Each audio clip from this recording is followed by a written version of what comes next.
What's up, beautiful people? It's me, Rickey Jones Jr., your host of the For the Love of SA podcast, in which I am so excited to have this conversation with my brother Sia. Like, every generation you get a great that walks through this earth and that leaves impact and leaves their fingerprint on the nation, the world in which we see it today, such as Nelson Mandela, Martin Luther King, Malcolm X, Desmond Tutu, many others. And today I'm excited because I get to introduce to some and remind others of my brother Sia because of the great work that he is doing.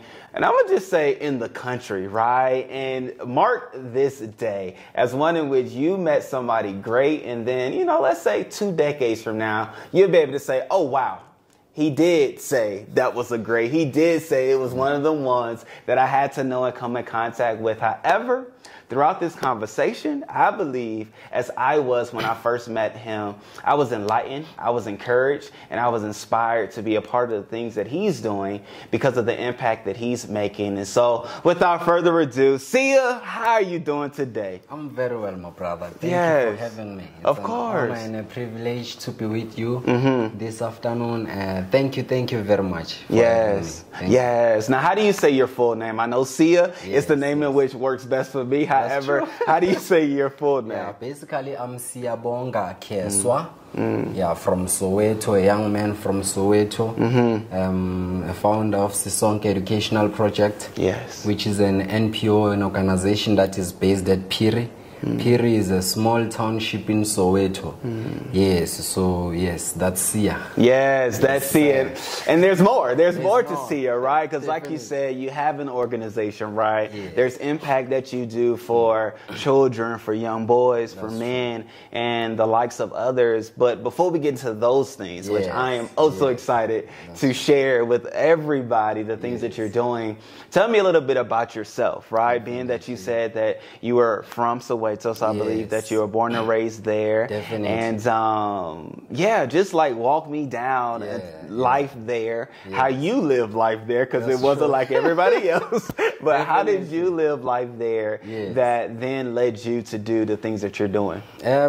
Basically, I grew up in a small township called Sinawane.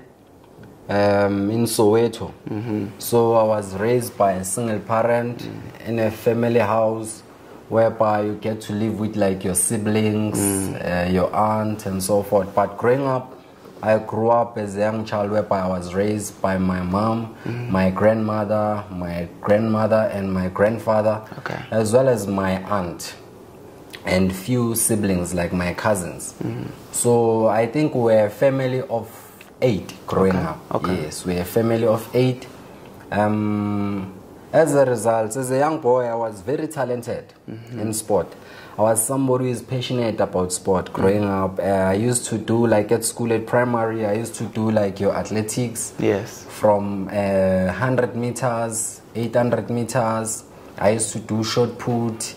I used to do high jump, and I was a captain when I was playing soccer. Oh, wow. Yes, at school. So I was somebody who is very much active at school, specifically in sport. So sport was my thing. Even now, I still train, but not like back then. Yeah, back then, I used to be 24/7. I was up to speed with training. Wow. So as I grow up, I get to realize that I'm talented, specifically in sport, because of each and every sport that I've once attended to. You would find that I would get like your medals, your certificates, I would get trophies. Like from running, I have certificates and medals and trophies from running. Wow. Soccer as well, I have medals, trophies, certificates. Back then, schools were sponsored by Milo. I'm not sure if you know Milo. I don't know Milo. Milo is a brand that provides products such as, just to make an example, do you know Future Life? Yes. Okay. Yeah, that's that brand. Those similar brands. Okay. So growing up, it was dominant in our community. So it used to sponsor schools. Okay. So all those activities was funded by Milo. So I was part of that. And then as I grow up, everybody used to tell me to say, you know what, you are not good, but you are excellent at what you are doing. Wow. and we so pray that somebody can come and see you for who you are and recognize your talent so that they can take you to the next level. But at that point in time, I knew, even personal, that I was good. Yes. Because of, be it shot put, I will come number one. Okay. Be it soccer, I was the best. Specifically in soccer, I could dance with soccer. So really? I could do wonders. Yes. Yeah, but there was a challenge. The challenge was every now and then, when I come these accolades, like your certificate, your trophies, when I come at home, you would find that at home I'm not being recognized the way I'm supposed to. Okay. I'm not being celebrated the way I'm supposed to. You would find they would say to me, oh, you came with another certificate or trophy. Oh, put it there into the room divider. Go and wash dishes. Eish. I would be discouraged. Okay. Can you imagine the excitement that I'm having? I made the school to won.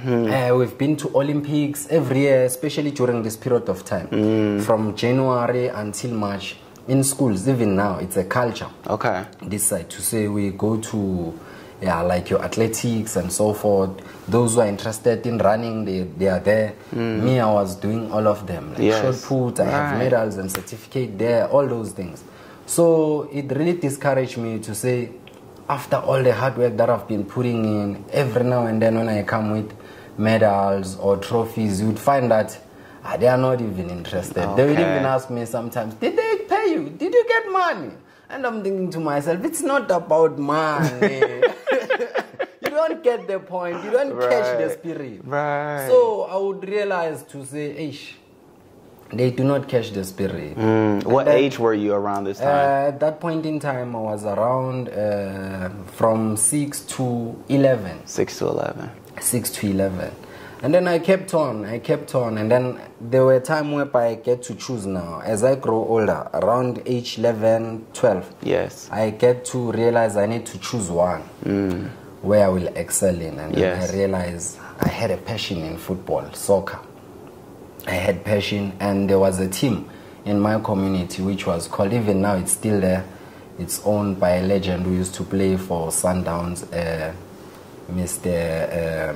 Mike Ndombela. Okay. He's the owner of the team. The team is called Sinawane Ganas. Yeah, and then the slogan would normally say "Wadli varara, wadli qala," meaning when you eat our team, you ate a crime. Yes. Gotcha. When you ate our team, basically you committed a crime. Yes. It was a very, very, very powerful and strong team. Right. It still is now, but times have changed. Yes. Obviously.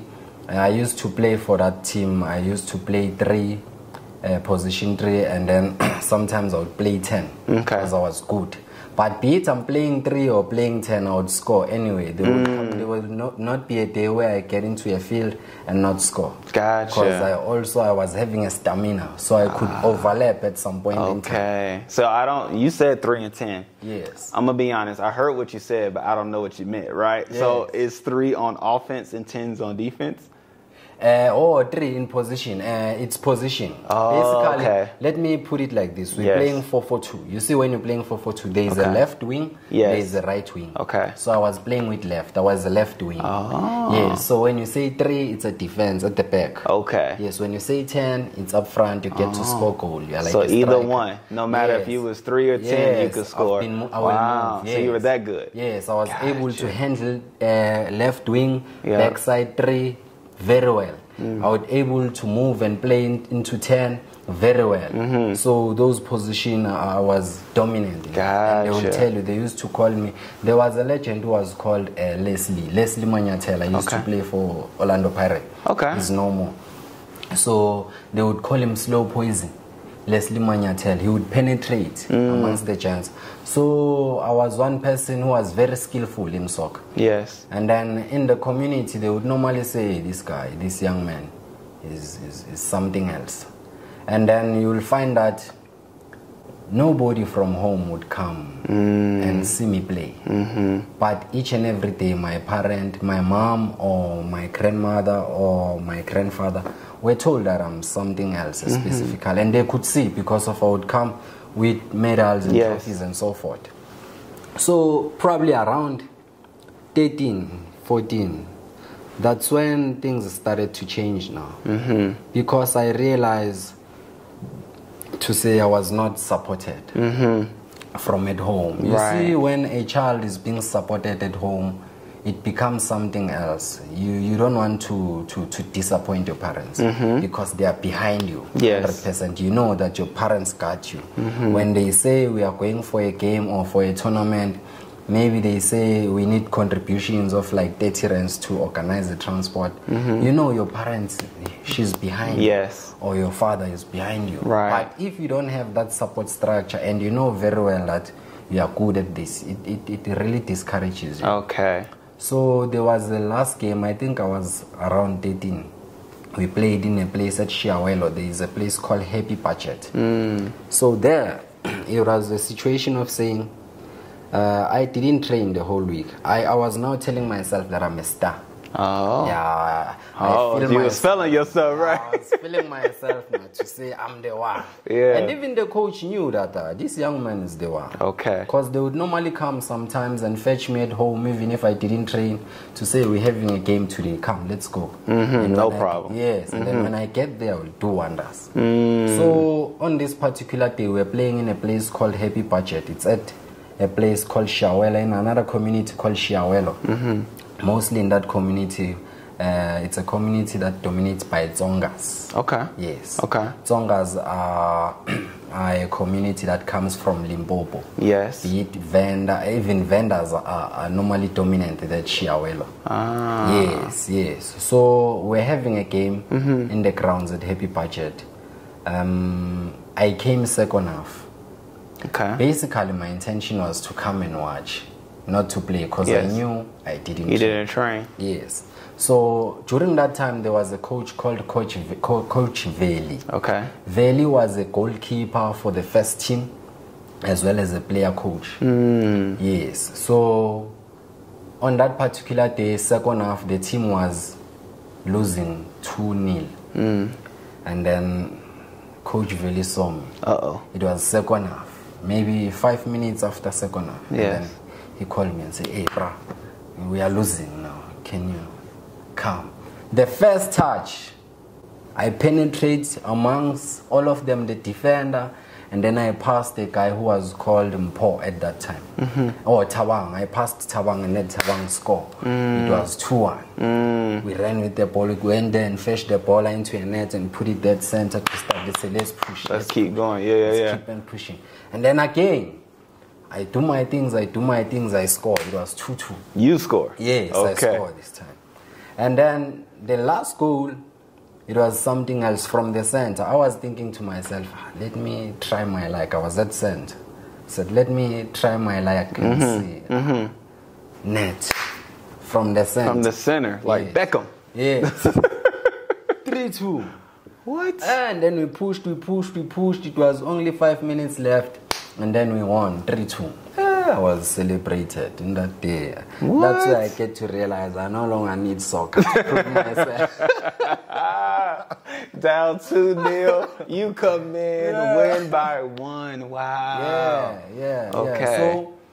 So from that day, I said to myself, I no longer need to prove myself that I'm good at this. But the most discouraging thing was that my parents were not involved. Yes. At that point in time, they were not supportive. They never came to see me play or buy me soccer boots. Me, when I was playing soccer, you would find that I would come without having soccer boots. There will be those who always have soccer boots and so forth. They would say, hey, you, so and so, give him the soccer boots. You know, we want the team to win. Team spirit. Give Sia the boots. Give Sia the boots. They would give me, I do my thing, and then they know the team is going to win. Of course. So basically, that's how good I was. Do you think if your parents were supportive, you probably would have been professional? Basically, if my parents were supportive, I would be playing with the likes of Thulane Sirero now. Because there's a young man who was playing in my team, now is playing for Celtic. Yeah, overseas. Wow. It's called Thulane Sirero. Yeah. But in Cape Town, Ajax Amsterdam. He's playing there in that side. Yeah, Tulan Serero. The likes of Tulan Tlajwayo. Tulan Tlajwayo is a captain for national team. Okay. Yes. So those are the guys that I grew up with. And play with. They know me very well. So I believe if my parents were supportive, I was going to be playing professionally. Wow. And I was going to make a serious impact because I was going to make my mark. Okay. By now, I would be probably playing overseas. Who knows? Wow, because of I was somebody who's committed, and I was good. I was having speed, stamina, skill was my thing. So you could tell that soccer was not just a talent, but it was something that a gift. Yeah, a gift. Yes, a gift. So I decided to say I wanted to belong.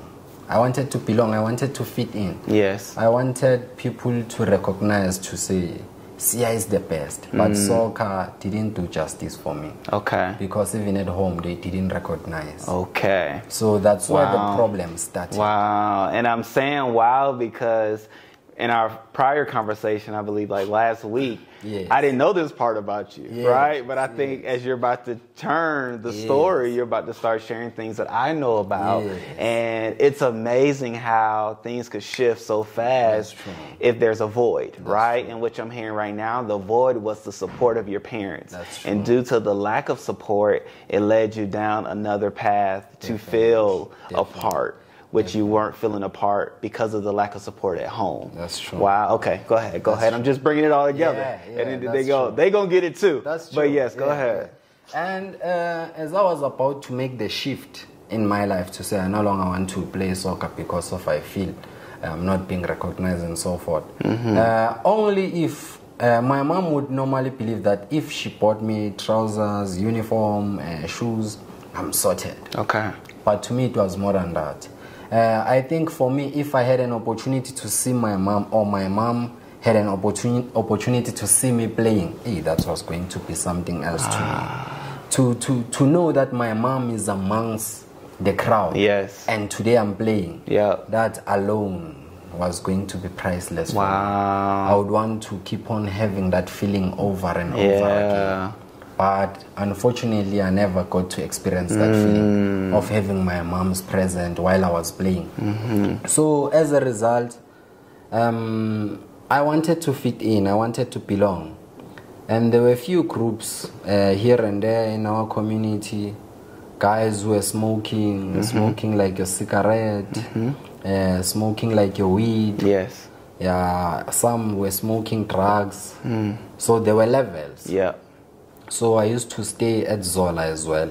There is a place called Zola. In Soweto. In Soweto. Yes. Yes, most artists who are singing Kwaito were coming from Zola. Okay. Yes, and back then Zola was one of those notorious townships where it was known of gangsterism, thugs, people who are having guns. When you stay there, you are notorious. You are being you fear. Even when you are dating there, you need not to go there during late bells around 6, 7. Okay. You must know your story. Okay. And even when you are going during the day, you must check what time are you going and where are you going to meet. Really? You don't just find yourself there. Anywhere. Okay. That's how dangerous the place was. In such an extent, it was called. As I was coming, there's a guy we were talking about it with him on the transport. He was saying, I'm going to Zola. I'm saying, you are going to Zola. Gamshaya zafe, emapoti. Meaning they beat you till death. When they say Gamshaya zafe, it simply means they beat you till death. That's what that means. Yes. And he says he's going there. Yes, but back then, that situation. Right now it's not the same. Now it's not the same. You can walk freely, having your phone, even if they are not known there. It's a good place now. Times have changed, people have changed. Those were problematic, most of them are dead. Yes, okay. But back then, it was even now, maybe when you're in a taxi, and then somebody says, I'm going to Zola. They will say, Nya Zola, Guamshaya Zafe Mapodin, meaning I'm going to Zola. Where they beat you till dead in the boards. They say Emma Podin in the boards. So there was a board there back then at a taxi rank, which was written Zola Emma Podin. Yes, Zola in the boards. So that board was written that. So yeah, so it was a very, very dangerous place. Gangsters were coming from that neighborhood. You would find all these nice cars that we look up to when we were young, we admire. Yes. You would find them there. Your 325 IS. Okay. BMW. Yep. Yes, your 325i. Gotcha. You'd find it there. It was all there. It was all there. Chrystle, stroke 6, it's a Toyota. With a stripe. There was a car which was called Chrystle. Okay. Yes, a stroke 6, a 1.6 GL. Yes. A Toyota. Yes, a Toyota. Okay, I think I've seen it. It kind of sits low. Yes. Yes. Yeah. When you were having that, wearing it with the wheel caps, you were somebody big. You can tell by the car. Man, you don't need to even approach the ladies. The ladies come running. All you have to do is put it in park. That's how they swag. Okay. Even if you are having like your 325 IS or your 325i, the convertible one, then we know these are the big dogs. These are the big guys. So we look up to those guys. We're admiring those guys. Yeah. So my situation, when I met Zola, my uncles were robbing, with those people who were hustling on the street. Okay. So they were into crime. And bear in mind, at that point in time, I'm still young, 13, 14, somewhere there. And they do not hide anything from me. I'm their homie. They like their little brother. So sometimes you would find them when I get into the garage, they are counting money. Sometimes they would count money and then they would say, come in, count with us this money. You'll count your hands until they become painful. That's how much money. Wow. Yes, they were making. Okay. So... And at my home, it was a bus stop. So the cars would park there. All the gangsters, they know, they meet there. Outside of your house? Yes, outside my house. That's their meeting point. So I was easily influenced. Yeah. To say, when I grow up, I want to be like my brothers. I want to be like my uncles. So that made me to say, if I can do this, then I can become somebody. People will recognize me because of all these guys. When you look at these guys are being admired. Yes. Everybody look up to them. The girls like them, all of them, the nice honeys. You find them with nice they dress well. And then when you look at next door, there's this guy who is working at the post office. And then I said to myself, I don't want to be like this.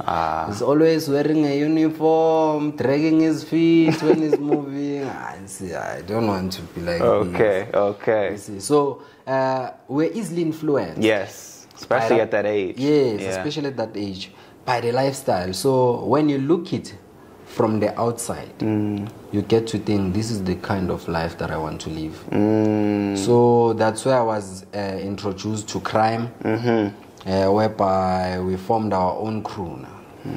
I formed my own crew. So at home, the situation was like this. Guns, it was easy to find a gun. Guns were lying around. Even if I stole one, they would never notice. Okay. Yes, because of its up and down, it's busy. So they will never notice to say, Sia took a gun. And then that's how it started. I took a gun and told my friends to say, hey, look at me. 357, long nose, a 6-shooter. I'm solid. So we need to make money now so that we can build our own thing like my brothers and so forth. That's how it started. And then we started with robbing. Okay. So let us test this thing that it works. It was having 6-shooter inside. And then we said, no, we want to test. Find somebody. It was late around 7. Yes, he was having plastic groceries. And said, hey, what's going on? We take the plastic, we take the money. Hey, we see these people are surrendering. That simply means when you are having this, you are having power. Okay. Yeah. And then now we're inspired to say we need to do this often. Okay, that's how it started. That's how it started. Wow. And bear in mind, at that point in time, I'm still young. I fear my mom. My mom would beat you like crazily so. He would tell you, you are not a man in this house. If you feel like you're a man, come, let's go, fear go. And she would hold his fist like this. And then I know, it's a problem. I don't want those problems. And this is 13 years old. Yeah. Wow. So I would normally run away because I know, hey, she was fit back then. Okay. And she would give me good ones. She would give me good ones. So I know I didn't wanted to mess with my mom. And then there was a point in time as we were busy committing crime. We started to be more actively so. Okay. And then cops would be looking for me. And then my mom decided to say, no, this young man will die here. Let us change the location. Oh. Yes. Okay, so she was mindful of what you were doing, but then also still being a mom was like, I don't want my child to pass away. Let me protect this young man. And change the location. And then when we moved to Sinawane, now I'm staying at Sinawane full time. Yes, I used to go to Sinawane here and there to visit. But then when we moved to Sinawane full time, it was a different story. When you get there, you find my peers are playing in the bush, using like your bricks to make a car. Okay. I get to realize we are behind. Oh, now is this new location still within Soweto? Yes. So all of this, which I've had the opportunity to drive through Soweto and realize how large and grand it is.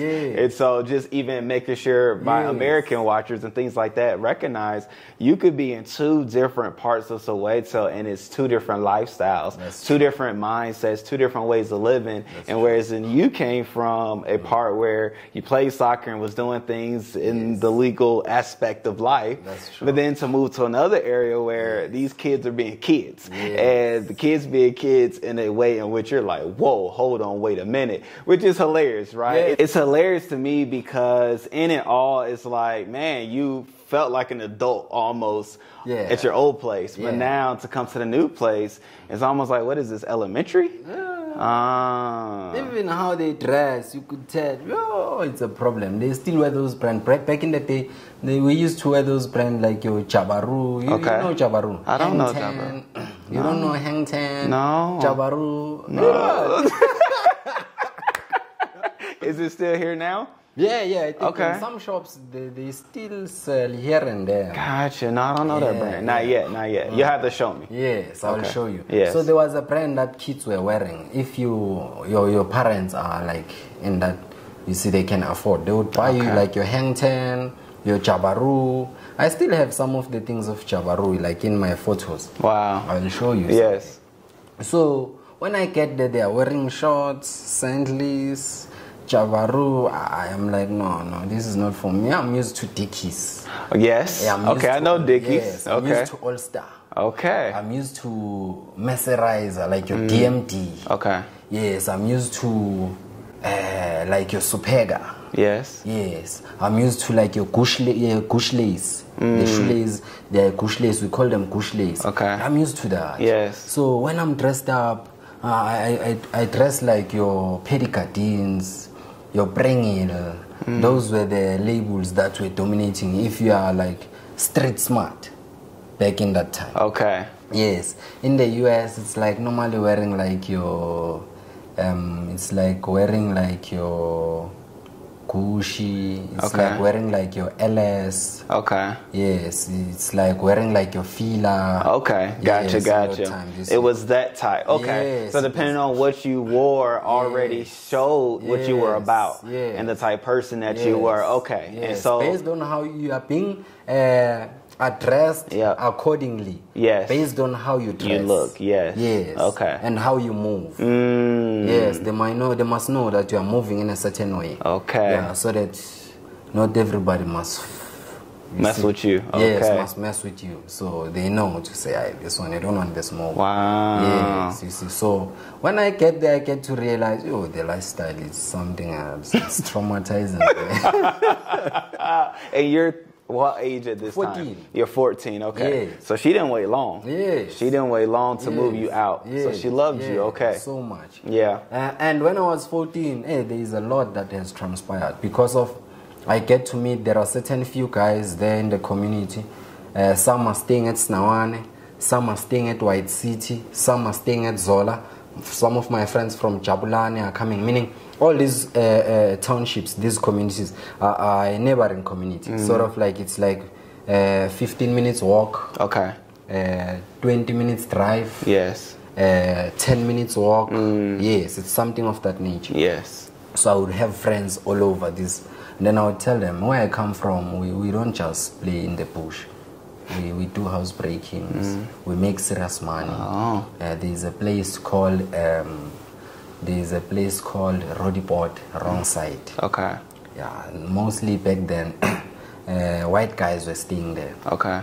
And then it was a near place. When you stay at Zola, when you start crime, for you to graduate, you must be able to commit and do house breaking in Rodiport. Really? Yeah, I graduate. Really? Yeah, because of its even walking distance to go there. Yes. So wow. Is that still the case now? They still do, but not like back then. Back then, when you did that, you were like within. Yes. Like, you made get it. your badges and all. Your badges and so forth for doing that. But now it's no longer the case. Okay. I was just trying to ask you so I know where to live next. You know what I'm saying? Maybe wrote a port. I don't need to be over there. Yeah. But no, okay. I'm learning. So that was like what we would call like a rite of passage. Yes. That was your rite of passage into the organization. That's true. And now you can have more responsibilities. Now we can trust you. We can trust you with certain responsibilities. Okay. Definitely. Yeah. So now we formed a gang which was called West Crew. In this new area. Yes. New friends. In this new area, new friends. From everywhere. From everywhere. And you're pretty much the ringleader. Yes. Okay. I'm having my right man here who's called Sesh. Yeah, he's a black guy. He's called Sesh. They would say when we like calling him, we'd give him praise. Okay. And say Sesh omnyama, Sesh galagala. I guess the Apolisha, meaning the black Sesh. Okay. The one and only, the unlookable. Yeah, you do not wash your wax. Huh. Yes. Okay. Okay. You don't wash wax. Look at you. Okay. Yeah. But him. Yes, so you're right. Okay. Yes. So he was my best friend. Yes. My right man. So normally when we do things, I would tell him to say, we need to execute 1, 2, 3. We need to make so much money and buy so much clothes. You see, all those things. Okay. So I would normally talk to him in that case. We're 8. We used to call ourselves West Crew. They used to call me West back then. And then we would say West. We're inspired by like the music of Tupac. Yes, okay. Yep, West Coast. Yes, West Coast. Gotcha. Like, Snoop Dogg, all of that. Yep. Yes, all those things. So they used to influence us a lot. Wow. Because we'd say and sit there and smoke, watch these music videos and say, we want to be like this. Wow. We want to dress like this. So that's amazing. It's amazing to me because being American, right? Yeah. I recognize that music videos are a show. It's not even indicative or showing the real life of these individuals. Yes. It's a performance for maybe 3 to 5 minutes. Yes. And once they hit cut, they go back to living a nice life, big mansion, right? They're not living the street life as they're depicting. However, all the way in South Africa, there's a group of kids, teenagers that are watching saying, I want to be just like that. Definitely. Like, if they're on TV doing this, I could do this too, essentially.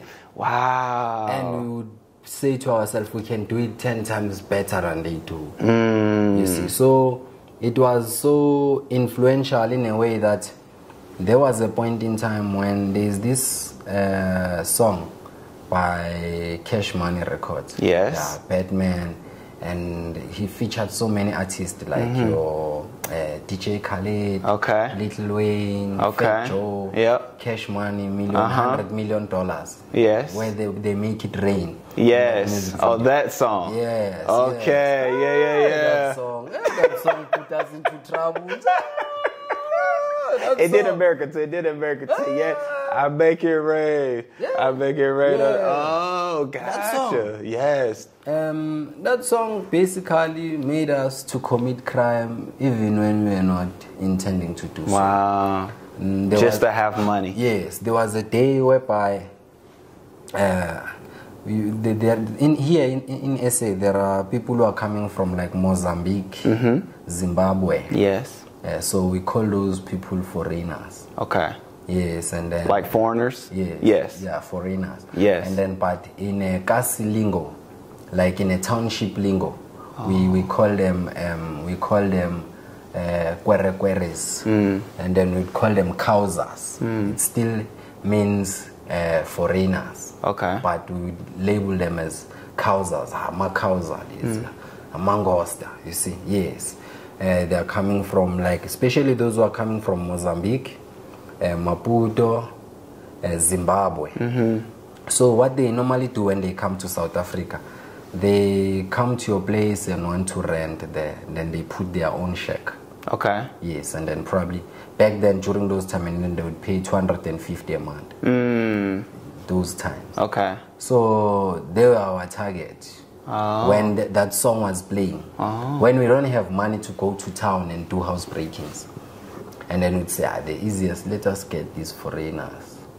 And then one day we went to this house. We know there are plenty there. We were carrying guns and so forth. And then we get into that house. Zonke pants, meaning all of you down. Then they fall down, don't look at us. Face your front, face your back. And then they would sit down and be like this. Then we start searching their pockets, taking money, taking phones, checking anything that is valuable, like your bags. Inside the bags, we would normally take like maybe clothes, passport, money, if there is anything. There and there, your DVD, your TV. And then we left. Only to find out one of them saw me. Saw your face. Yes, they saw my face and they know where do I stay. You see, after that, we went to sell those things, but we are left with these clothes and these bags that are not even valuable. I don't know why we took them. Okay. And even this passport. It was the rush. Yes. Right, that's why I was thinking a passport, but you know. Yes. And their passport, we didn't need these things, but we took them. Yeah. And then what happened was to say, we put these things at my friend's place, at Sesh's home. My friend, a close friend of mine, Sesh. There at the back of the rooms, there is a place where her granny designed a nice place for us to stay there. So we used that place as our stash house. Yeah, stash house. We smoked there, and so forth.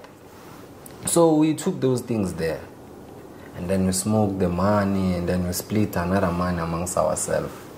The next morning we went to school. When we were doing grade 9, when we went to school, what happened was to say, hey, during lunchtime, police are coming to my class, and I'm the one busy talking too much. Yo. And when the cops are waiting at the door, there is no way you can move with the window. You just need to surrender. And they say, we are looking for Siyabonga Keswa. Who is Siyabonga Keswa in this class? And then this class started to say, yo, the whole class. It felt like I could find the ground and hide myself. Right. But there was no chance. Then I said, Image said. And then I would like say, it's me, Chief. They say, come with us. When I come out, they grab me with my pants.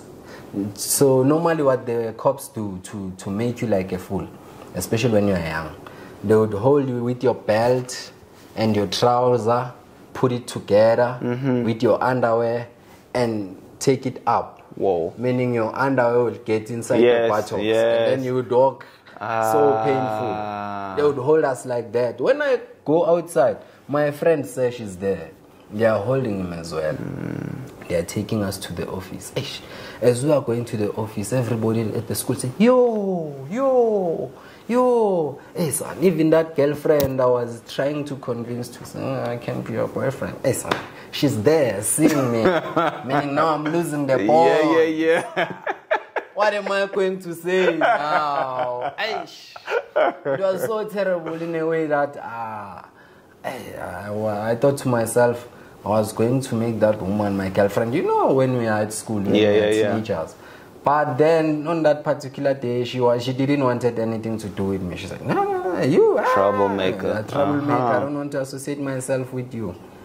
When they took us to the office, there was a teacher, the deputy principal by the name of David Dewulu. Okay. And then there was a teacher who was teaching us a maths. He was streetwise. He was called Zakes Koza. Those were the teachers at the office. And then when we get there, we were afraid of those two. Mr. David Dewulu was a professional boxer. Whoa. And then Zakes Koza used to be a gangster growing up. Everybody knows him to say this one. Yeah. And he was staying at White City. White City was more or less like Zola. Okay. Yes. We would know, hey, when you survive in White City, that's you can make it. You are the man. You can make it anyway. Wow. When you survive in Zola, that simply means you can make it anyway. Yes. So Mr. Zig's Khoza was from White City. He was the man. And everybody in the school knew that Mr. Zig's Khoza was the man. And they was rolling with the man. So whenever he says something, you listen. It was that type of a situation. So when we get into an office, and we were afraid of him and we were respecting him. He was such a nice guy. Good when it comes to maths. He could make you understand maths by explaining things that are happening in the community, in the hood, to simplify it for you. Yes. So that's how good he was. So when we get there, it was a problem. We find him there. They say, where are the things? Where are the passport? Where are the clothes? Say, hey, man, we don't know anything. Say, hey, don't start with that. Say, hey, man, we don't know anything. Our formula was to say, whenever we are caught, you don't agree that you committed the crime. Okay. When you agree, you are showing sign of weakness. So on that particular day, there was no way you could not agree. Yeah. They put us under the table, under the desk, the principal desk. Under the desk, say, with your head inside here. And then they open your t-shirt. They take like your textbook, big textbook, maybe 400 pages thickness. And then they would beat us. The other teacher will hold your hand this side. The other teacher will hold your hand this side. They open your back. They will beat you with that book like this.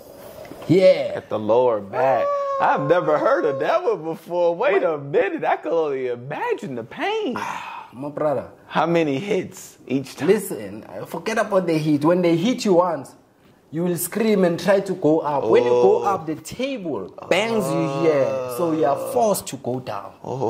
And there is no way you can adjust nicely so and go down. Maybe 3, 4, you will be banged. And then you go down. And then they hit you again. Probably 8 to 9 times. And by then you will say to yourself, no, Menir, I know everything. Enough was enough. I surrender. Let me talk. Whoa. Yes. Those were some tactics right there. Yeah. That was skill. Yeah, that was skill. And then, wow. My friend on the other side said, hey, me, I don't know anything. I said, your 10 is coming. Don't know how to say, hey, can I kindly show you where we hide these things? And then Mr. Duhulu will do the very same thing to Sesh, but with him, he will hit him with the fist. Here on the rib cage. He knows where to touch. He's a boxer, remember? Yes. By the time they hit him 4 times, I heard him screaming, calling her Mama! Oh, snap. He said, now I know. Where are the things? Now I know. Wow. Can I kindly please take you there? You're hurting me. Wow. And the cops are there as well. Yes, they're not even doing anything. It's the principal and the deputy. Don't worry, we'll take care of this. These are our kids. Yeah. We love them. We know these kids. We are teaching them. Give them to us. And then they took us. We went to Sesh's home. We took out the things. Hey, Sesh Granny was angry. Yeah. She was disappointed, and then she said to us, we must never ever come there to smoke or chill or do anything. We must stay in the park. When you get back to school with these things, and then they expelled us, they said 2 weeks at home. You will come after 2 weeks. And when you come, bring your parents. So me, I was afraid to call my mom because my mom was going to embarrass me in front of the students. Okay. She was going to clap me so much. So I was afraid of my mom. Of course. I needed to hire somebody in the community. To be your mom or to be your like parent. your aunt. Whoa. And then she would come act like my parent. I would give her 20 rand to say, hey, can you please represent me at school? So Mr. Khoza knew my mom, and she would say, go back home. We are not Sia's mother. We want Sia's mother. So you hired somebody from the community to be your mom, and it didn't work out. It didn't work out. There are those aunties in the community where you get to find them. This one, they like to drink and so forth. Can you call, hey, auntie, here's the 20. Can you please come and represent me at school? They would gladly come. That's amazing, because I never even thought about that, right? Because I've been in a little trouble growing up, but I never thought, let me just pay somebody off to fill in the space, because I was afraid. Man, you had a mind on you. You had athletic feet and a mind that was always at work. Okay, go ahead. So, and then they said, no, bring Sia's mother. We don't want you. And then that's when I decided to say, let me go and call my mom. But when I laid down to my mom, I said, Mom, these guys, foreign guys, they said I must wash their car, and then they didn't pay me. So I went there with Sesh, we took their stuff because we wanted them to pay me. Because I also had a small business just to bluff them, so that they cannot see my things when I buy clothes and so forth. I had a car wash in a street called Mapalani. I would also wash taxis there. I still have photos, like I showed you the photos when I was washing the taxi there, the car there. Yes, that was my car wash. So that was your front. Yes, I would hide my things. Man, you learned something within that 1 year on the other side of town. You learned something. Because I was studying everything as I was chilling. So she bought the story to say, they are calling me at school because of he was washing the car. They didn't pay him, so they took their belongings. That's what your mom said to the principal? No, my mom. Me selling that story to your my mom. Yes, and so she bought it. So that she can go to school with me without beating me first year at home, and then again beat me at school because of she was going to give me a serious beating at home if I had truly became honest with her. Okay. And then at school again, she was still going to embarrass me. So you could imagine the trauma or the torture. No. You can't have that. Yeah, so I decided to manipulate the situation. And went with my mom at school. So when we get there, it was a situation. Mr. Koza was a street smart guy. So she asked my mom, what did your son say? And then my mom explained. He said, no, the car, no. And then when he looked at me and said, daughter, you go to class. We'll deal with your mom. And then they laid down everything. But my mom was furious, saying, call him, I want to discipline. I said, no, it's at school. You'll do that when you get home. So please do not do those things here at school. That's how I survived the beating at school. At school? Wow. Yes, but when I get home, my mom was waiting for me. You know what she said? She said, no problem, it's fine, I do understand. It's okay. Eat, here's the breakfast, here's the food there. Tin bread, open there and make some food and eat. But I knew my mom wouldn't let it slide, just like that. Those are the worst, right? Because you know it's coming, but you don't know when. Yes. So as I was busy buttering my bread, I would look over my shoulder to say when the beating is coming. And then she said, don't worry, I won't do anything. Then I went to go to street, smoke, play with the giants. When I came back around 6 days, me and my mom would tell you to say, you don't come at my home after 7. Okay. Otherwise you sleep outside. Yeah, this is not your home. I'm the owner here. So 5:30 I would make sure I'm at home. And then when she's asleep, if there is something that I need to do, I would sneak out. Yes, that's how I would normally do it. On that particular day when I come, she said, hey, you are dirty. Take water and wash. And then I forgot that it's over. By the time I was washing myself, normally when we wash, we use what you call vascom. Okay. A dish. Put in water, the cold water, hot water, and then you start with your upper body, you bath, and then you take out your clothes, you get into the water and wash your lower body. Okay. So as I was washing my lower body, she came with a pipe. Oh no, wet. She gave me a hell of a beating. The dish was flying over there. The water had split all over the bedroom. It was something I couldn't even hold or do anything. When I'm trying to say I'm falling down, it's wet here. She's giving me a beating. She's giving me a beating. By the time I'm screaming, the neighbors are coming. So what's going on? And then they started to call her into orders. No, you cannot. You will kill him. And then you'll be arrested. Hey, this young man is embarrassing me at school. The teacher is so and so and so. I will kill him. Hey, I get to realize I'm in problem. Trying to find something to wear fast. So you could imagine that situation. Yeah. And then that goes by, and then I decided to become disciplined for a few weeks. Okay. So the sad part is we are 8. We would normally do housebreaking. One day things didn't go according to our plan. My 3 friends were gunned down during the robbery. 2 of them passed away on the scene, the other one passed away at the hospital, and then we were left with 5. So time out. Yes. Because I want to make sure I catch what you said. Yes, sir. It was 8. It was a group of 8. Yes. When you were on, I'm going to just call it like a sabbatical, but when you were trying to do right for 2 weeks is when they did the break-in?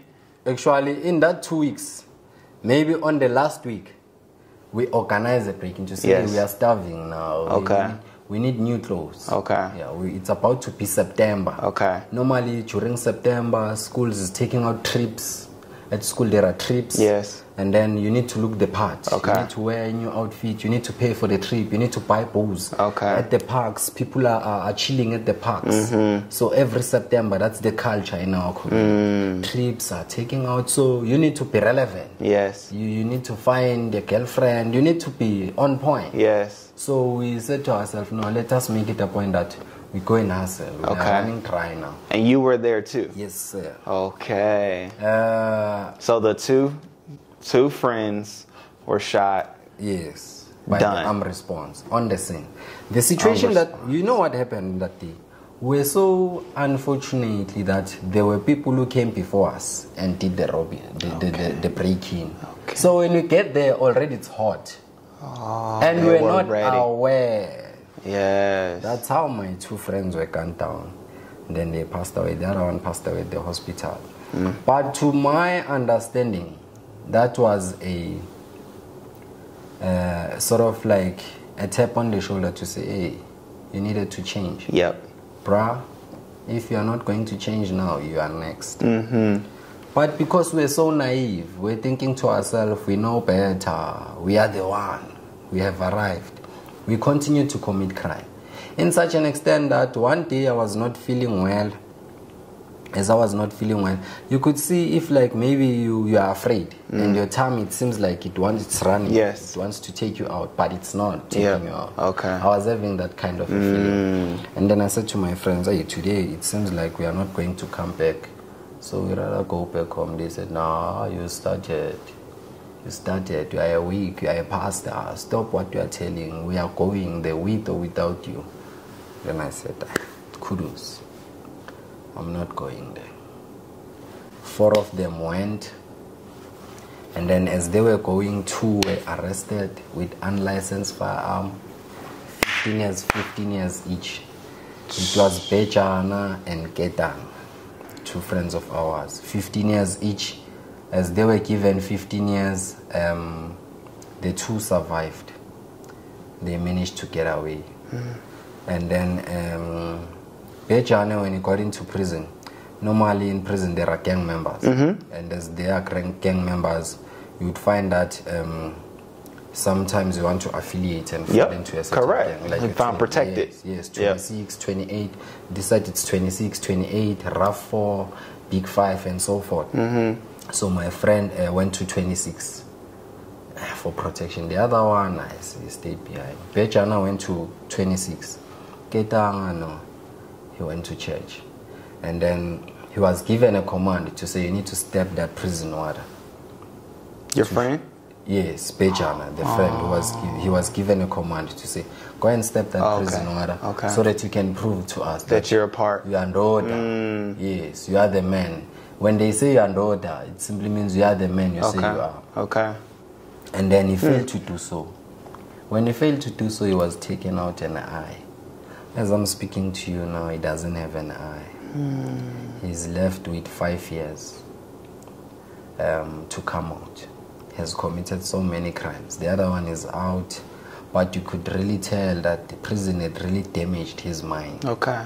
He's no longer in a good state of mind. Okay. So even his reasoning capacity, you could tell that this brother of ours is really damaged. He was also sodomized. in prison. Yes, all Wow. those things Okay. had a contribution. So Okay. these 2 who survived, 3 with me. I decided to say, now I'm going to quit. This thing of ours, it's not. Of course. Of course. I mean, it started with 8. Yes. 3 passed. Yes. 2 go to prison. Now I could see that we are falling and we are next. Yeah. The numbers are only getting smaller. Yeah. And you only have to look around and say, okay. It's so painful what happened. After when I decided I needed to change, I felt that now it's time for me to change. You could feel even when you are doing things to say. Of course. Yeah. I don't know what happened. On that day, normally when it's December time, around 15, 16, 17 before Christmas, there's this truck, rubbish bin trucks. You see those big trucks that collect rubbish at homes, from homes to homes, and then you just like plastic and stuff. Yes, yes, we have those. We call that car pick it up. Okay. It picks up the rubbish bins. Yes.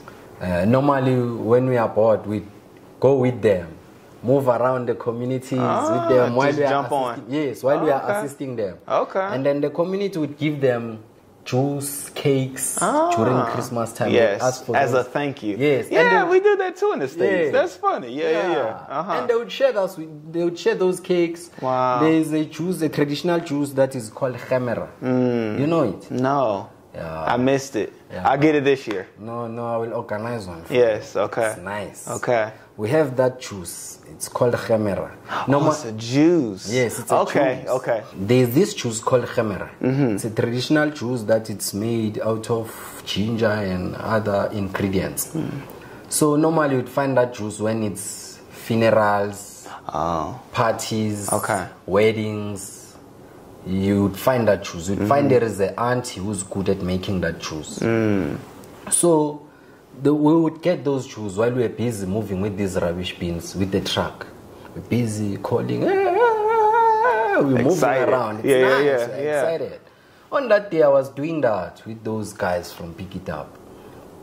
And then when I come back, everybody is looking me in another way, like they are seeing a ghost. To say, here is him. But now, meaning, here is him. And then I was surprised, what's going on? But because I'm excited and so forth, I do not even look at them, I ignore them. You know that day, I don't know what happened. You know when they say bad lucks are looking at you, you cannot even run away or hide from them. And then there was a tournament playing at the grounds, organized by Mike Ntombela, the founder of the team that I used to play, Sinawane Canas. Okay. Yes, there was a tournament sponsored by Adidas. When I get to the ground, they say, hey, there is him. Hey, they catch me. There is a guy who was older than me with 4 or 5 years. But he was afraid of me. But on that particular day, I don't know what happened. He was called Paizo. He was called Paizo, but he's no more now. That guy, hold me with the trouser and other ankles. And then I'm asking myself, what's going on? He beat me and say, hey, brah, don't beat me. What's wrong with you? The uncle say, do not fight him. We'll kill you. Come, let's go. Where's the phone? The phone. Hey, what phone now? You see, when you didn't do something, you become surprised and shocked. You say, what phone now? Right. They said to me, you stole a phone 3 houses from your house. I said, I never stole any phone. Which phone? When? Who saw me? They said, let's go. We'll show you.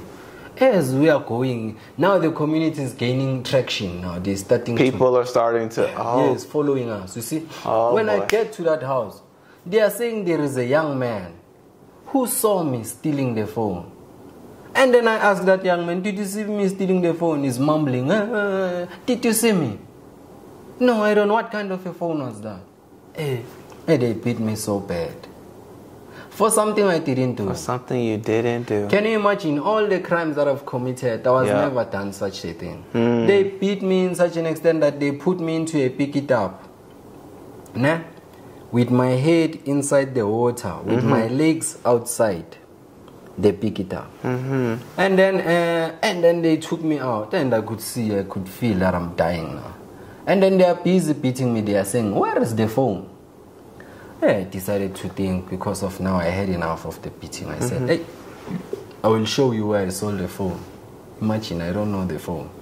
Yeah, it was bad that day. Oh. It was bad. Oh. It was bad, my brother. So we went to a tavern. Somewhere I took them to my dating. They say, which side? I said, I'm looking who I can plant. That I can say it's you, and then I'm not afraid of them. Who I can plant. And then when we get into that tavern, they are selling like your cartoon. It's like a chibuk. A beer, it's an African beer. Okay. In a box. Yes. Yes, they are selling that. And then there are many uncles there. And I look at them all day saying, point him. Then I look at them. And then I felt this one to say, this one will never do anything. I'm not afraid of this one. And say, this one. I pointed that guy. His name was Cheaper. His name is Cheaper. Cheaper was given a beating. You buying stolen goods from these young boys. You are the ones sending this. And Cheaper said, I don't know anything. I've been chilling here. And say, hey, bro, it's you. Hey, that guy. Maybe within a split of 60 seconds, hey, he was marked, was bleeding and so forth. And I know very well this guy didn't do this thing. So both of y'all received a beating for something that you had nothing to do with. And me, I'm pointing him because of I could feel that. Now if I'm not pointing anybody, I'm going to die. Okay. And it was so painful for me to point him because he didn't do anything. He doesn't know anything about the phone. Right. Even now, I'm still looking for that person to apologize. Wow. But he's no longer staying there. I've been told he's staying at Bramfish. I need to make time and go and see. Okay. Maybe he's watching. Yes. Maybe he's watching. Yes. You know? Yes. Apologies. Rachipa. We want to say we apologize, right? Rachipa, wherever you are. Hey, I really apologize. Wow. For whatever harm, pain I've caused to you. And I'm still going to come and apologize in a proper way because of what I've done to you was uncalled for. You received beating for nothing. Wow. So on that day, they took me to the day, it's called Enkambini, meaning sort of like a corner house where the old brothers used together. Yes, elders used together. Yes. And then they would discipline you there. They'd say Enkambini, Gwa sheiks. They took us there. And they gave me a beating. I tried to another one. Yes. This is but the second they are giving cheaper as well. And then this was this old father or grandfather. I said, but you could see cheaper doesn't know anything. If he knew, he would already taken out the phone. So guys, stop what you are doing to cheaper. Deal with this one. Hey, they stopped beating cheaper. Cheaper went home. Hey, but you could feel it. Cheaper was not okay. Was not okay. And then what happened was to say they beat me in such an extent. I was into a coma for 2 to 3 days at the hospital. The only person that would normally come was my mom to visit me. It was so painful in such an extent that all the friends I thought were my friends, I got a beating for nothing. All those people who I thought were my friend were not my friend, were not present. My uncle tried to save me, but then by then he came to my rescue, but I was already given a serious beating. Rushed to hospital, all those things and so forth. And then when I was there, that's where I started to reset my mind to say, is this the life that I wanted to live? I think me receiving that beating was a blessing in disguise, because I don't think that I would be the person that I am if I didn't receive that beating. To that extent. Yes, to that extent. Because extent. that time I saw myself, I thought to myself, it was done. Yeah. And then after those days, as I was recovering, probably after 27 days, I realized to say, this is not the life that I wanted to live. I needed to change my life. I needed to change my behavior. The only person who would normally come was my mom. Yeah. She would normally be there. When I opened my eyes, she was there. It was so painful because she would literally cry every day. The pain that I've caused her. Wow. And she also believed that I did so because of my previous actions, meaning... Well, she thought you did that one to lead to the beating, but technically you didn't do that one, but you did that and so much more, but you just weren't beat to that extent because of it. Yes. So it was so painful because she believed that I did it. She paid the phone. made means to find money. Yeah. Bear in mind, she was not working well. She organized money, made some loans, paid that phone. It was a Motorola, a green Motorola with lighting with green, having a green light when you press the button. Yes. A smaller Motorola. It doesn't have camera and so forth. I think I know which one you're talking about. Yes, the navy one. Yeah. Silver on the gray. inside. Yep. I used to had this snake game. Yes, that's why. That's why. That was my first phone, actually. Seriously? Yep. Me, that was the phone I was accused for. To say I stole it and I did not. Wow. It was so painful. And then when I came back at home, I had so much anger within me. I had so much anger. And I was doing grade 10, I remember.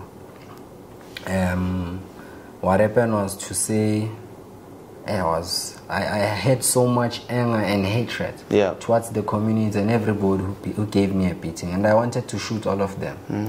And said to myself, I'm going to kill them one by one. They will know me. And I used to carry a gun every day. After that? Yes. But the situation with that, normally, I'm afraid of my mom and I respect my mom. So you would never even notice that I'm carrying a gun.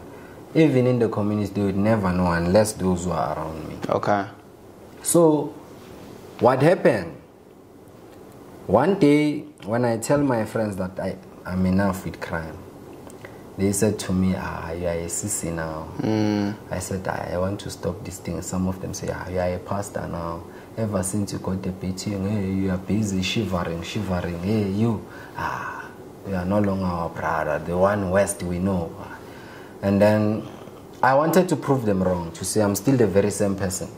I said, no, I will show you. There is a place called Shawela, but back then there was a squatter camp where there are so many shacks. Okay. It was called Emma Camp. Okay. Yes, because in Soweto as well. In Soweto, in Shawelo. Why they were calling it Emma Camp? Because of it, there were so many camps of shacks. There would be Camp 1, Camp 2, and Camp 3. It was divided into 3. And then I said, no, let's go and buy something to smoke. We used to smoke a Mandrax back then. Okay. Yes, you crush that pill and then put weed there in the bottle and then put that powder. The powder. And then somebody will light you. And then you smoke until you get high and then pass it to the next person. We would smoke that. So we would buy those drugs at Eldos and then there's Eldos and Shawelo is divided by a train station. Okay.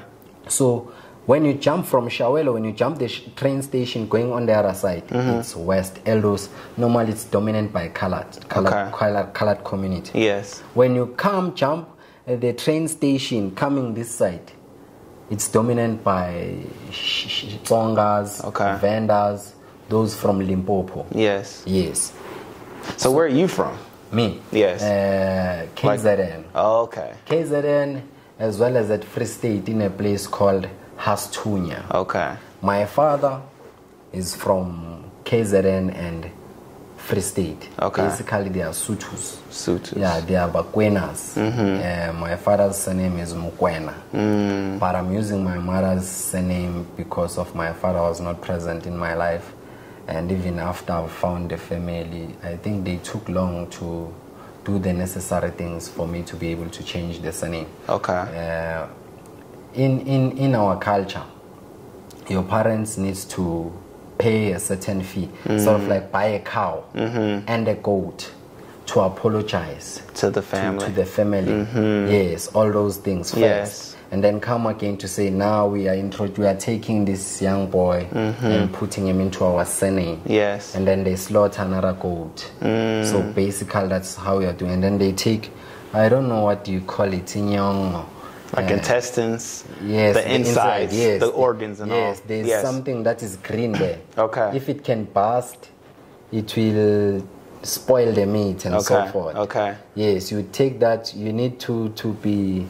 smear, put it all over your face. Yes, smear with, put in your face and so the green stuff. The green stuff. Wow, as small, a boy. Yes, as a boy. It's small, it's like this. Yes. You need to be... And after that, that simply means we have officially requested your mother's side to give you to us officially as our boy to carry this surname. And we already thank them for raising you on our behalf while we were absent. So that ceremony was not done for me. Okay, so you'll forever have your mother's surname.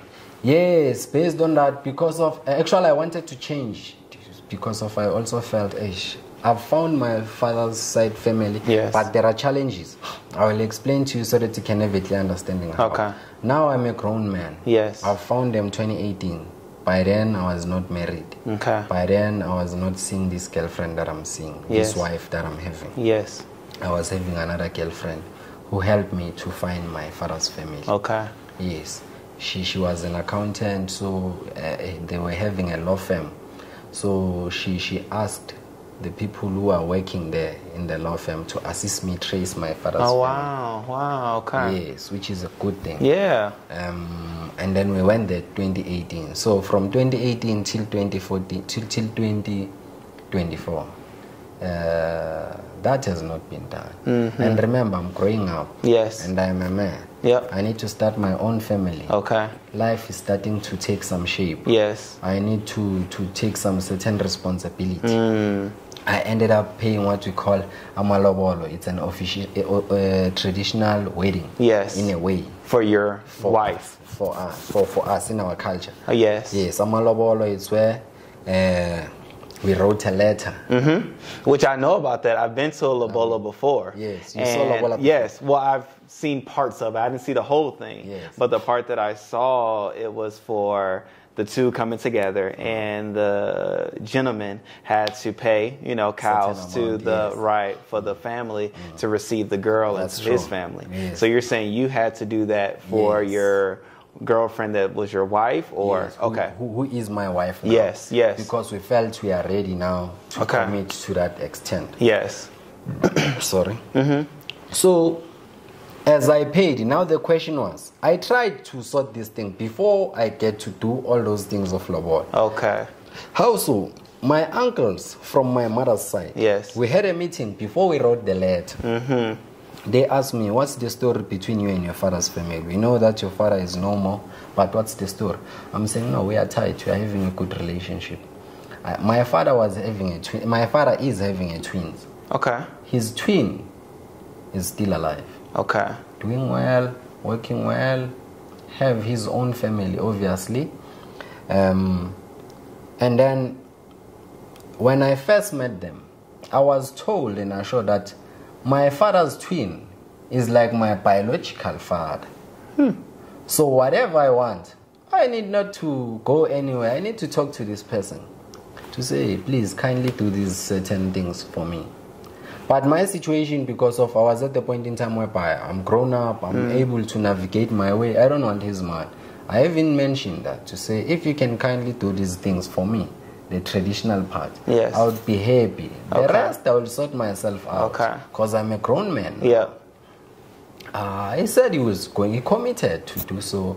And then when we're sitting in the meeting with my uncles from my mother's side, they asked me, and then I said, no, the aunties are dope. We're having a good relationship. We are tight. Every 2-3 days we give each other text calls and so forth. So I told them that we are tight. And then they said, if so, invite them to your lobola situation, but we will be negotiating on your behalf because of their family. You have their bloodline. You see, my uncles were fair to say, even if they were not part of your life, but you are saying you are tight with them now. So we no longer want to focus in the past, but we want to move forward and forge a solid relationship between the two families. Okay. Between your mother's side and your father's side. Okay, I'm tracking. Yes. So the problem now is, I give my auntie a call because there is this auntie that I'm so close with. This is the situation. I've spoke to my uncle. This is the step that I want to take now in my life. And as I'm about to take this step, can you please kindly talk to my father and invite them over on a certain date? I told them maybe it was 2 months late, 2 months before, to say in the next 2 months, this is the step I'm taking. So I would love them to be part of this. I've spoke to my family. My uncles actually decided, or they are the one who initiated that you must be part of this because we are family. And then they spoke to my mother. My mother, she said she's fine with whatever that will contribute in me becoming a better person. She's supporting me 100%. They said, no, we'll see, we'll talk, we'll communicate. Then my auntie reverted back to me after 2 weeks. She said, I spoke to your father. And then he said he will talk with your grandfather at that side, and then they will see what they will do. Ever since, they never communicated. And then the auntie said, did they give you a call? And said, no, they did not. And then even few weeks before the ceremony, I called him, yeah, are you good? And so forth. No, it's about that time. And he said, no, you may go well because of I will be working and so forth and so forth. I said, no problem, thanks. And said, I'm granting you my blessings and everything and so forth. And said, okay, no, it's fine. But I was heartbroken because this was another chance for them to forge the relationship with my parents physically. Yes. Because the only time that they would talk, maybe it's once there and there with my mom through me to say, we say, give hi to your mom and we give thanks because of what he has done to you and so forth. But they never really met him. Yes. Okay. And physics since 2018. Just to come and show up to say, no, we don't want anything. They never did that. Then I took a step to say, because remember, when you are marrying somebody else, they need to carry your surname. Yes. And when they carry your surname, so me, I was lost in between to say which surname will take yes, on. My father's surname, my mother's surname. Yes. But I cannot take my father's surname. Most of my things can even go bad or wrong. I can easily get an accident if I didn't do things accordingly. Because of all this time I was protected by the ancestors from Keswa's side. Which is your mom's side? Which is my mom's side. Okay. And then I decided and concluded to say, baby, we are going to use my mother's surname.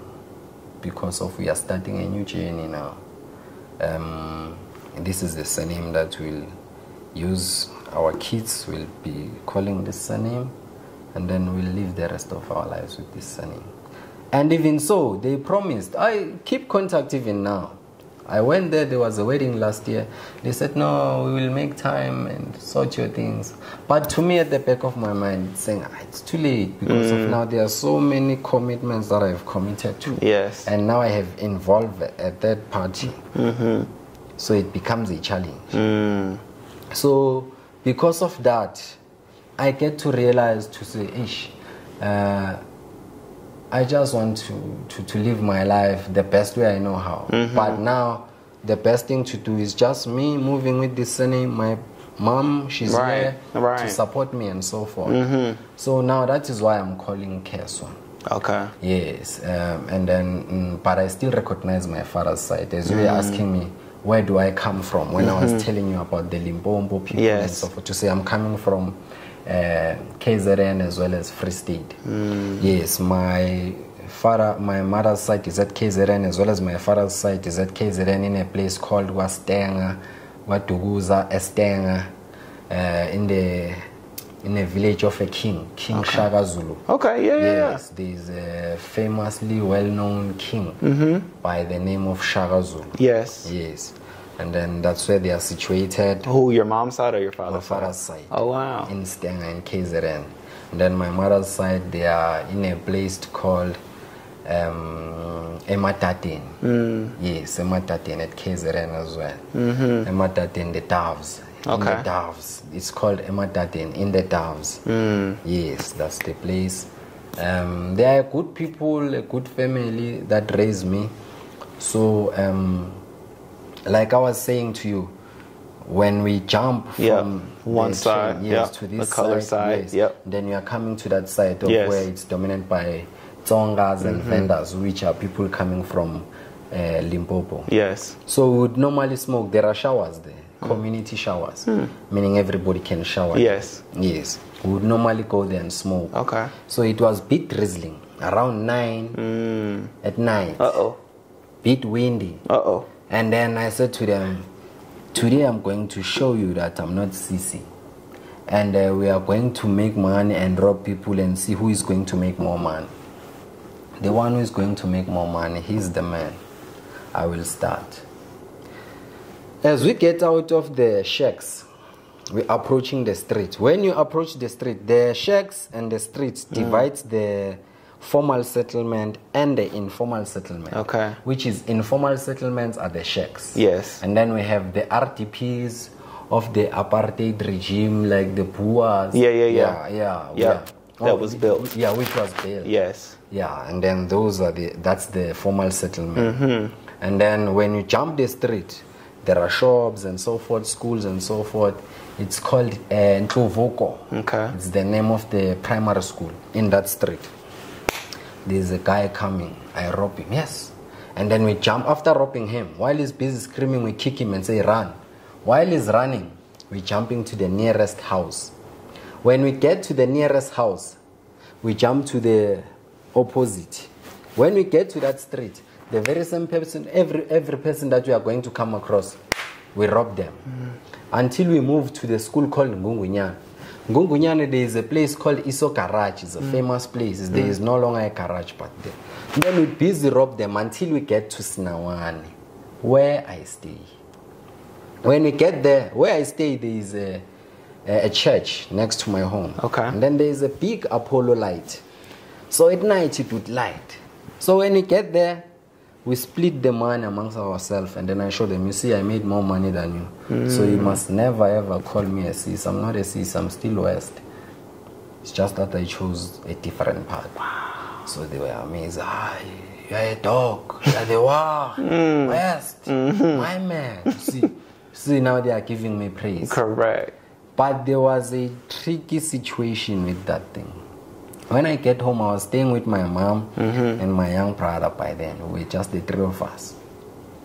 My grandmother was no more long gone. Yes. My grandfather was gone, long gone. Okay. So it was only me, my mom, and my young brother. But on that particular day, my mom was still asleep and my young brother was awoke.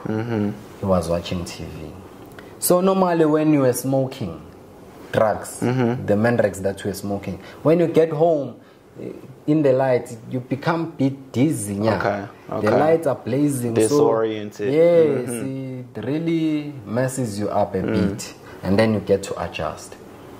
So when I get from the kitchen to the dining room, my brother was there watching TV. I was wearing a short, a Supega short, Supega techies, Supega hat, Supega t-shirt. Everything. I was a Supega, I was Italian. We call you Italian when you're wearing like that. I was an Italian, so my gun fell down. The young brother saw the gun. My young brother saw the gun. He saw the gun. I took the gun very fast, but he saw it and went to my bedroom. He never said anything. But the next morning he came to me. He said, hey, Sia. I said, John Dwising, what's going on? He said, you see my brother? When I grow up, I want to be like you. I want them to know that my brother is West. Ish, that alone gave me a serious knock. To think that whatever wrongdoing that my young brother will be doing, it will be because of me. So for my young brother to be a positive character, I needed to change my behavior. Yeah. I needed to change my lifestyle. I needed to change the circle of friends that I was keeping around me. Yeah. From that day, it was around 2009 November, I took a decision to say, as from today, I'm no longer going to commit any crime or be involved in any crime activities or drug activities. I'm going to be a better person. Because I always had this feeling, and I would normally ask myself when I was looking myself in the mirror to say, this is the life that I wanted to live. I was not happy with the life that I was living. And I was in and out of prison. The nice thing about me, I was never convicted or sentenced. I would go into prison, come back, go into prison, come back. Find there is an uncle of mine that normally used to sort my things out. I was fortunate in that form. Yes, that I was never sentenced. He would normally sort my things out. And then I said to myself, it's now or never. If I'm not going to do it now, then I might as well die. Yeah. And then I took that stand.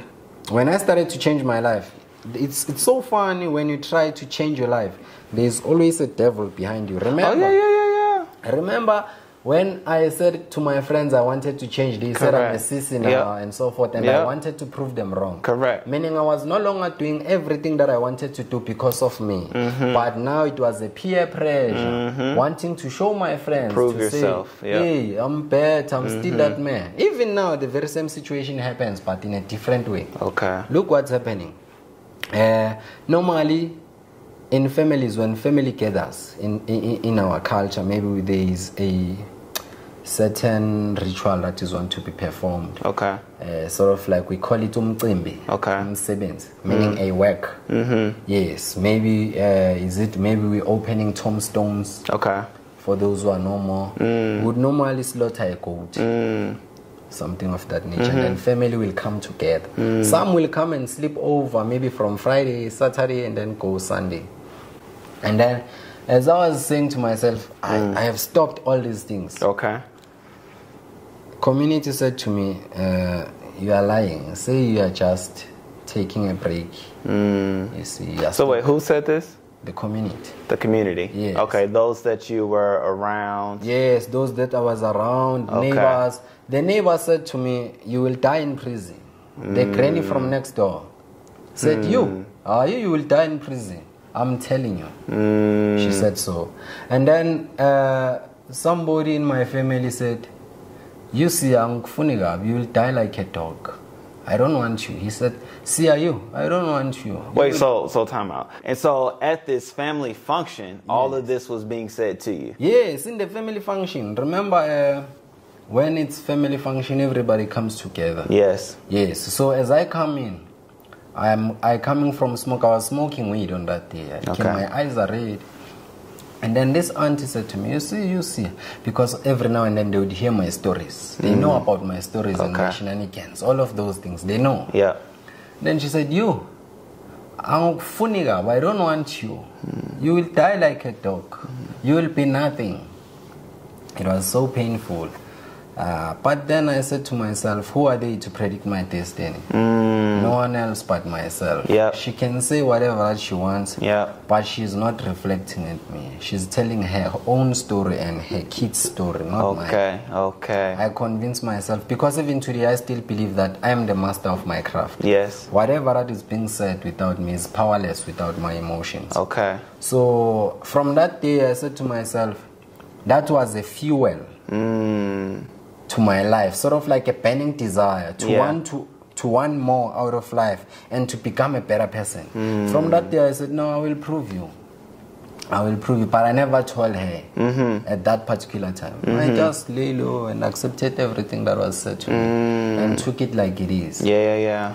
But mentally you had made the shift. But I mean, it already had happened because you had the occasion with your friends. Yes. That was the day. This is my last time. I'm going out. Best of the best. Biggest one bringing in the money. You know, I'm that guy, right? Boom. First thing. And then that same evening, you go home and your brother says what he says, sees what he sees. And it's like, no, it's a reminder, I can't do this. And then the family comes around and they then start to add on to what you already decided to be a way of. That's true. Take yourself out of those situations, those stories and scenarios.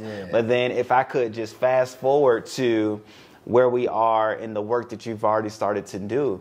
So all of those events, all of those things, right? The highs of playing football and being that kid, right? He's on the field. We know we're going to win. And then making the shift to say, okay, I'm not being supported by family, the ones I love the most. So let me make this turn to feel accepted. So then it's the you know, some would say Fantastic 8, you know what I'm saying? Birth of the Four, Fantastic 8. But then those numbers start going down from 8 to 5, from 5 to 3. And then it's even rough with that. And even in this 3, the 2 it's is not strong. dysfunctional. Yeah. And so now you're at a point where it's like, all right, I'm an adult now, right? A time has come. A shift must be made. And there's a future of others that you want to be a part of to make life better for them. And so for those that are watching, you may be like, man, what did I just hear? Well, you heard all that you heard to get us to this point, because now his life is in a whole nother trajectory. It's like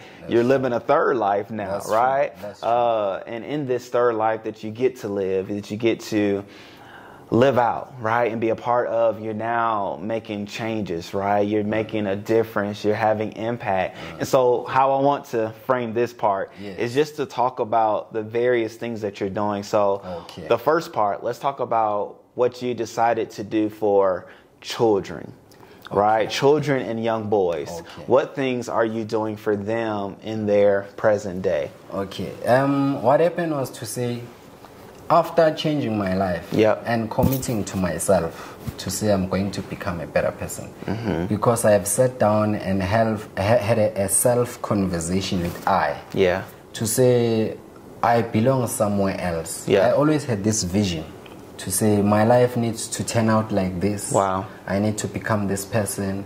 And through a book I read, I ended up phrasing this in my own way to say, an imagination, it's a seed planted into your mind by God for you to achieve it. So whatever that you can imagine or visualize, it can only become possible provided you are willing to work towards it. So as I was walking up and down in my community trying to figure out my life, because of people do not care if you've changed your life or not. They do not care. They are happy when you are down. But the minute you start to rise up, they will find ways to keep you there. Yes. And then I saw these kids in my community. They were busy loitering around. Some of them are playing in the bush. And then some they want to start exploring smoking and so forth. And then I get to realize these kids need role models.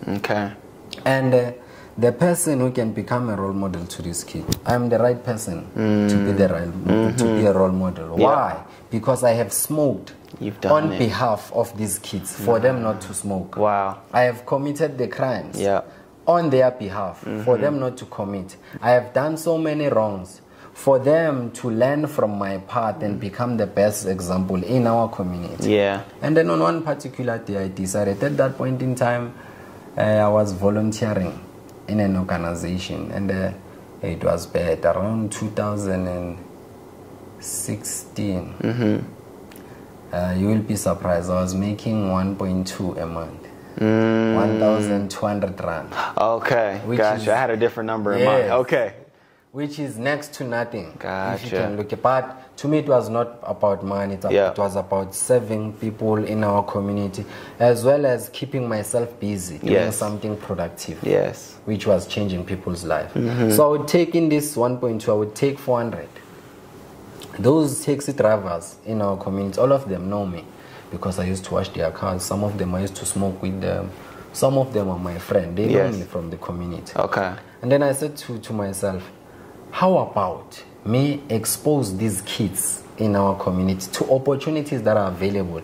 The very same opportunity that I never got to be exposed to. Now that I have access and channels to these opportunities, why not me be the leader or the role model that I wanted to see in my community? Let it start with me, so that the next person can be inspired from me and be able to do the very same thing and multiply. I took these kids, spoke to their parent. I think they were about 12. We still have photos of that. The first day. And then I called the program, Nip It in the Bud, Catch Them Young. Spoke directly to a nipping in the bud, catch them while they're young. Yes. And then why was I doing that? I wanted to show these kids possibilities out of the community that we are coming from. To say we are not only limited to this community that is hopeless, there is no encouragement, there are no role models, there are things happening out there. Provided you want to be part of the things, you can be. And then I organized with the Soweto Country Club at Pinville, a golf course. And then went there during the week to find out how does it go about when you want to bring kids so that they can learn about golf and so forth, and then learn how to play golf or want to be part of the golf cross. Yes. And then I found a guy there. His surname is Keswa as well. Okay. He said, no, I will organize the person who is in charge. At that point in time, the person who was in charge was Nhlanhla. He's now into politics, president of Soweto Parliament. Okay. He's doing so many great things in the hood. He was also part of Dudula, trying to put order, law and order in our community. Yes. He's a very positive guy. And then he said, let us meet tomorrow.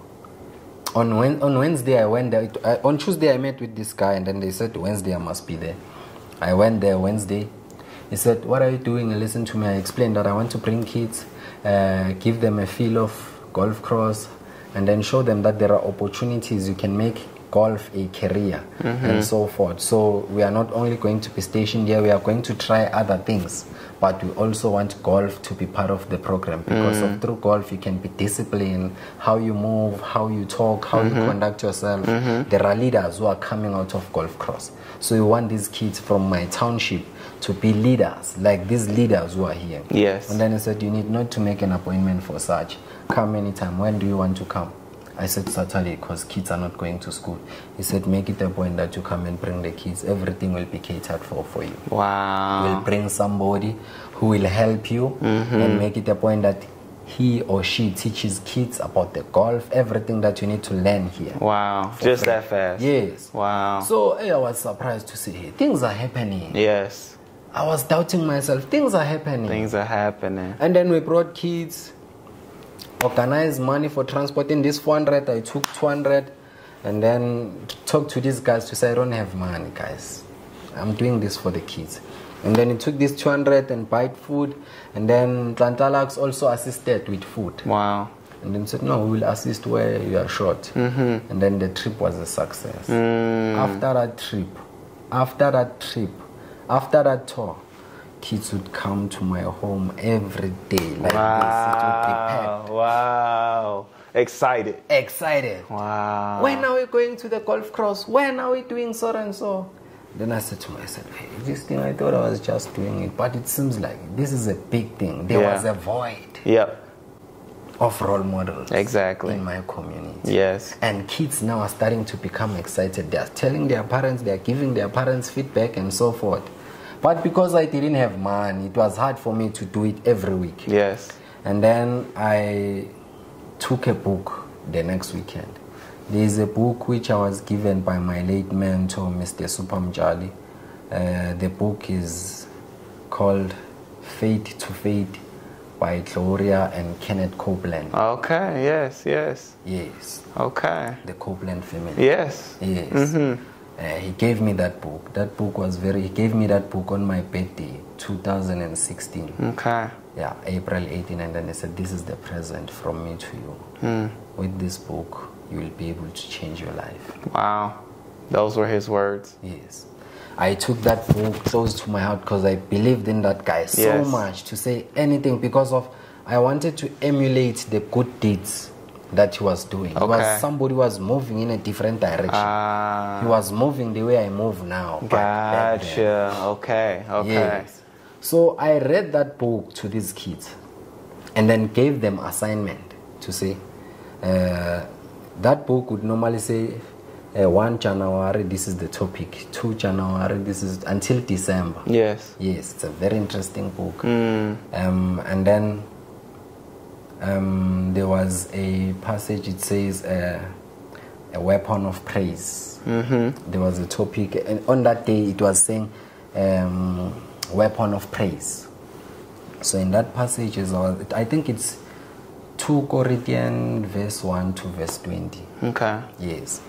And then when we are reading there, it says all things are possible through God. And then if you keep on calling his name over and over again, not only in churches, if you sing, talk about him, listen to him, there is so much transformation that can take place in your life. no weapon can formed against you shall prosper. Right. There will never be a hunger in your home. Sickness and sorrows will move away from your life. So I taught them about that, to say it's very important for us to associate ourselves with God, return the topic to them, give them, then return a few quotes there, and then give them a topic to say next week so and so is going to present to us. Out of the children. Out of the out children. Of those boys, yeah. Yes, boys and girls. And then I said to them, go to your parents and discuss this and come with something that will make 3 to 5 minutes presentation. That's how it started. That's how it built. The love of associating myself with communities and changing people's life. It started with the nip it in the butt and catch them young. From that day, things were starting to show up. Of course. As the things were starting to show up, I took them to horse riding. Okay. To learn about horse. The same kids or the different same kids? The same kids. Okay, so the kids that went from golf Yes. also did the horseback riding. Why was I doing that? Not every child is interested in soccer. Yes. So in our township, most people are playing soccer, are playing netball. Women are playing netball. Sorry. So you needed to be good with those two. If not, you needed to be good with drawing. Yes. To be able to do what? To be able to make it out? Or just to be able to... As a form of activity. Okay. That will keep you busy. Okay, I'm with you. So it's either soccer, netball, or drawing. Yes. So why was I doing that? I said to myself, not every child will be a soccer player. No. Not every child will play a golf. So why don't I expose these kids to these different opportunities that are available, which they are not even aware of? Yeah. And then should it happen that we find a kid who is interested in golf, we channel them there. They become part of the golf. Yes. And then they play tournaments, they train. Should it happen that the kid is interested in like your horse riding, we channel that kid into that direction. Yeah. By so doing, we are helping the child to be in a field of his or her choice. Yes. There is no way that child will disappoint you, because of every day he will be looking forward to the next day, going to train or to perform whatsoever. Yeah. Have something to look forward to every day. That's how I said to myself, this is how we are going to fight drugs, substance abuse in our community, by keeping them busy, because of an idling mind is a devil's workshop. That's it. So if you keep them busy with something that they are interested in, they will focus 100% of their time there. And based off of your experiences that you had growing up, you already knew this was the way to keep you off the streets, to keep you out of wrongdoing. Yes, because I had so much time on my hand after quitting soccer, doing nothing. But during that time I was playing soccer, I was not smoking. I was not involved in all these negative things. I channeled my mind there because of I know this is what I'm good at, and people are telling me that this is my strong point. So I needed to excel and grow. But now when you see these kids loitering around, you get to see that they will become like me. So for me to prevent that situation from taking place, I needed to channel these kids to opportunities. So that's how it started. Until it came to a point where I realized, hey, this thing requires so much. But I never stopped. But sometimes they would want us to go, but only to find out there are no finance. Some parents will see that they are struggling at home. They are struggling to buy bread. When we come from these activities, when the kids are coming with bread, snacks, and so forth, they will go, there is a kid who once said, no, I will eat half, I will share the rest with my mom. And then we decided to give him two, to say, no, this one will give it to your mom. That's how bad the situation is. In some households. Yes. Can you imagine a 6-year-old can think properly to say, no, I'm not going to eat the whole bag or whatever that you bought, but I'm going to share with my mom. That's how bad the situation. And then I said, we needed more than the 400 that I'm investing in this. And then I started to knock in some doors. Some of the friends would assist here and there, but they never saw the vision. And then as time goes by, I was exposing myself to people who are like-minded. Of course. Because sometimes you'd see, I would make appointment with some of the people and say, hey, can I see, I heard about you, can you assist us with 1, 2, 3? Some of them said, no, come on Friday. When it's that Friday, at 11th hour, maybe we said we are going to meet at 12. At 11 o'clock, say, hey, can you postpone our meeting? I'm rushing somewhere, something came up. And it was discouraging and exhausting.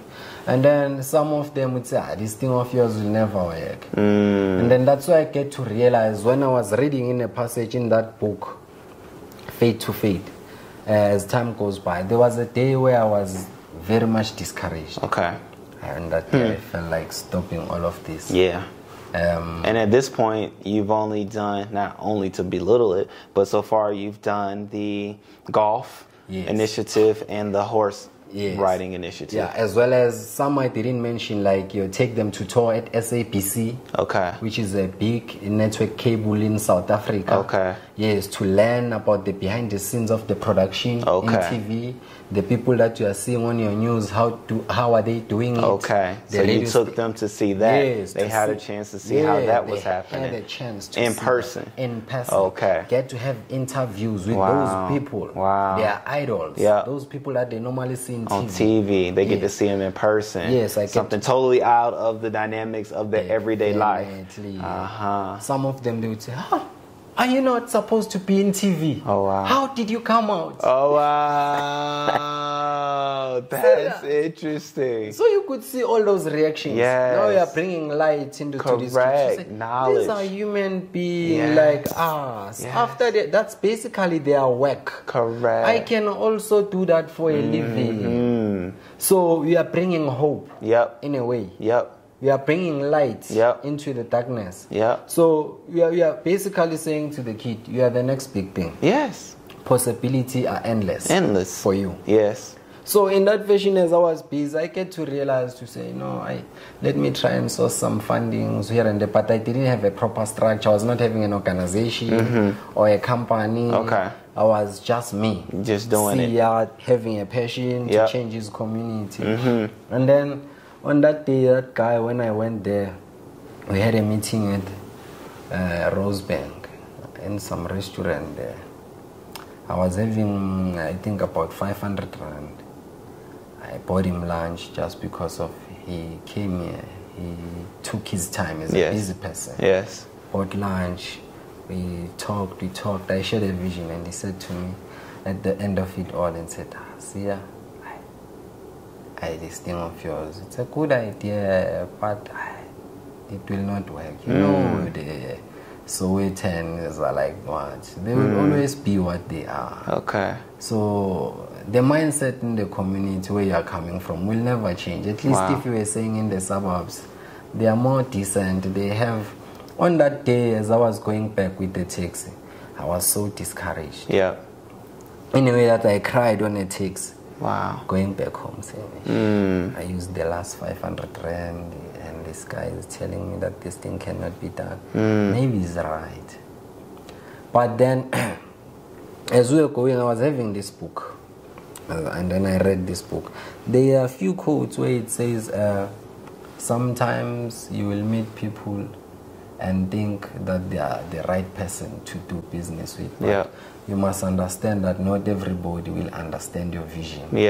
And as much as not everybody will understand, some will say it will never work, it can never be done by you. Some will say this idea is stupid.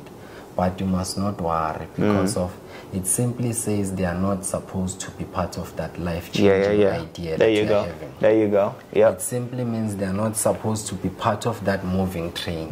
So God will associate you with people who are like-minded, people who share the same vision, ideas, and everything, and then you will blossom from there. So if you find people who do not see your vision, just understand that they are not supposed to be part of that life-changing idea or that moving train. That left my spirit so much. That really boosts my confidence. Which allowed for you to keep going, to keep pressing, to say, okay. Just because they said no doesn't mean my thought, my idea, the passion that I have is a no. Because those kids are still there, right? And you knew the life that you lived and the things that you did and the change that you wanted for them. And so you kept going, right? Wow. Okay. And so at this point, still things are unorganized, unstructured, but there's a passion, there's a drive, right? And then if I could fast forward to once it's established, I believe, but I love the initiative that you do with the individuals, I think they're young men specifically, where you give them an opportunity. It's a 3-day camp. Let's talk about the 3-day camp. Basically, the three days camp, it's a very beautiful initiative. Yes, it is. Yes, it is. Let me, as he says that, it is so very true.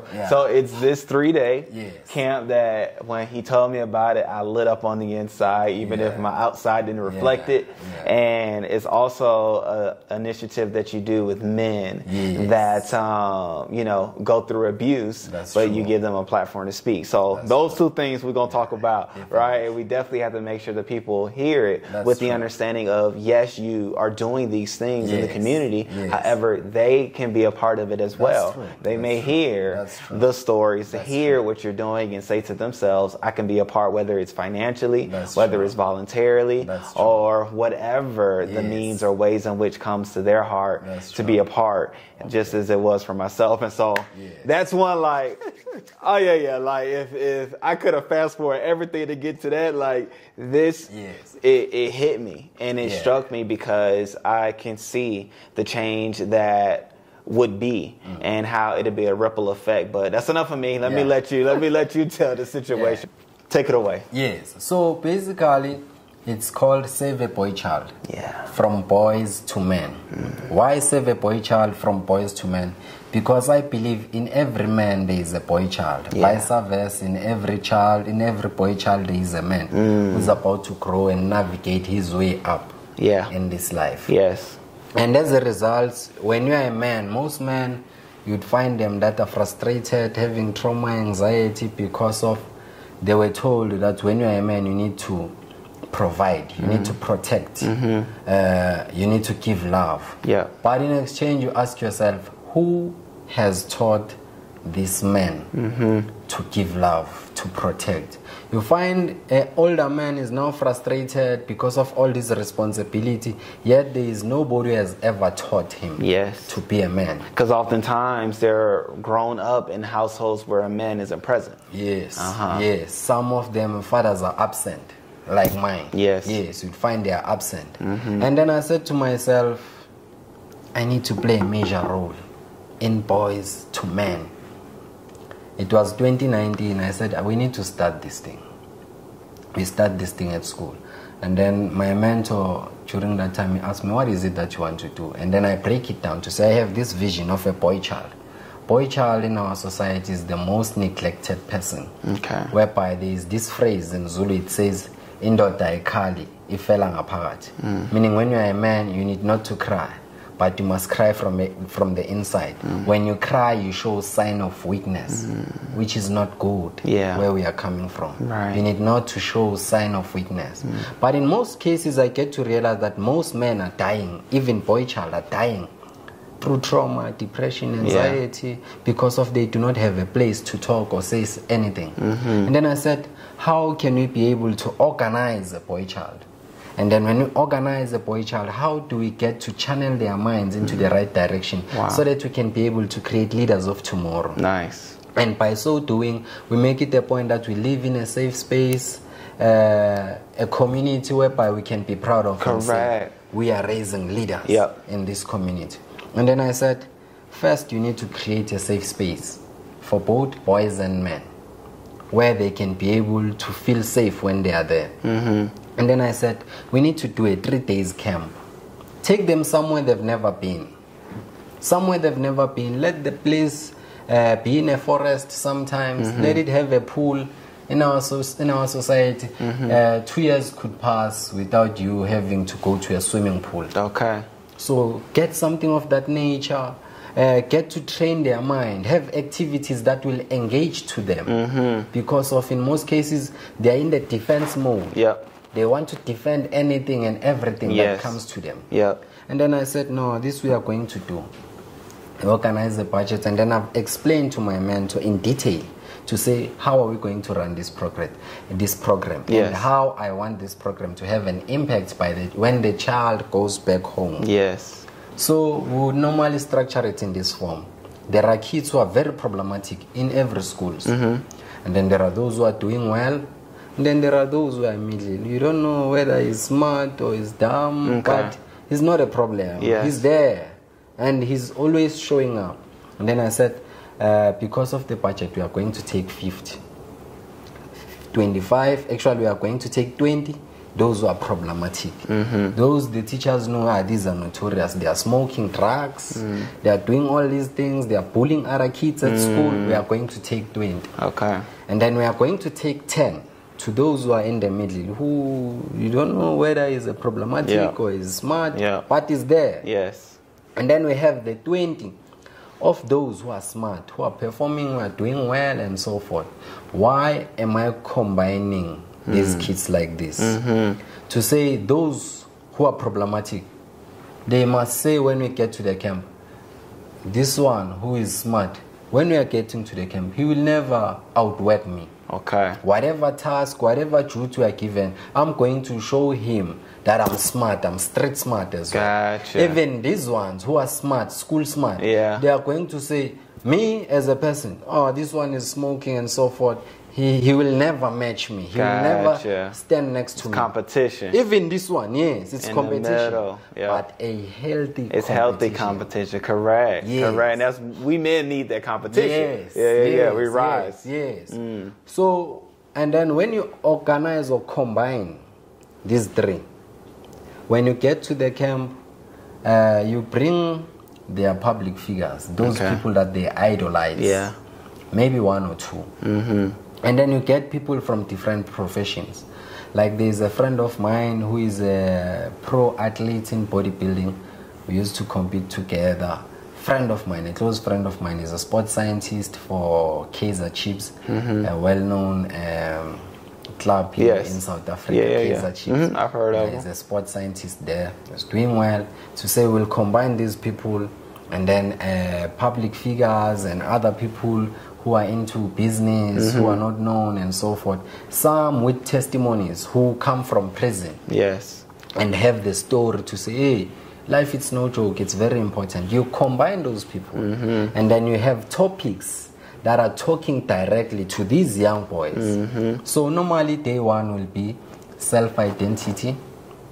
The topics will be self-identity, understanding yourself, being accountable for your actions.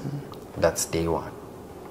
When you dissect these things, you first need to make sure that these boys understand themselves, they need to identify themselves. Of course. And they need to be accountable of their actions. Yep. So we group them into groups. Why grouping them into groups? We group them into groups of 5. Meaning, though in the 20 of those who are problematic and those ones, we split them. You will be in the team with those who are smart and those who are problematic and those who are in the middle. And then you find yourself, you're a group of 10. Your friends are on that other side who are problematic. You are with the smart ones and the ones that are middle.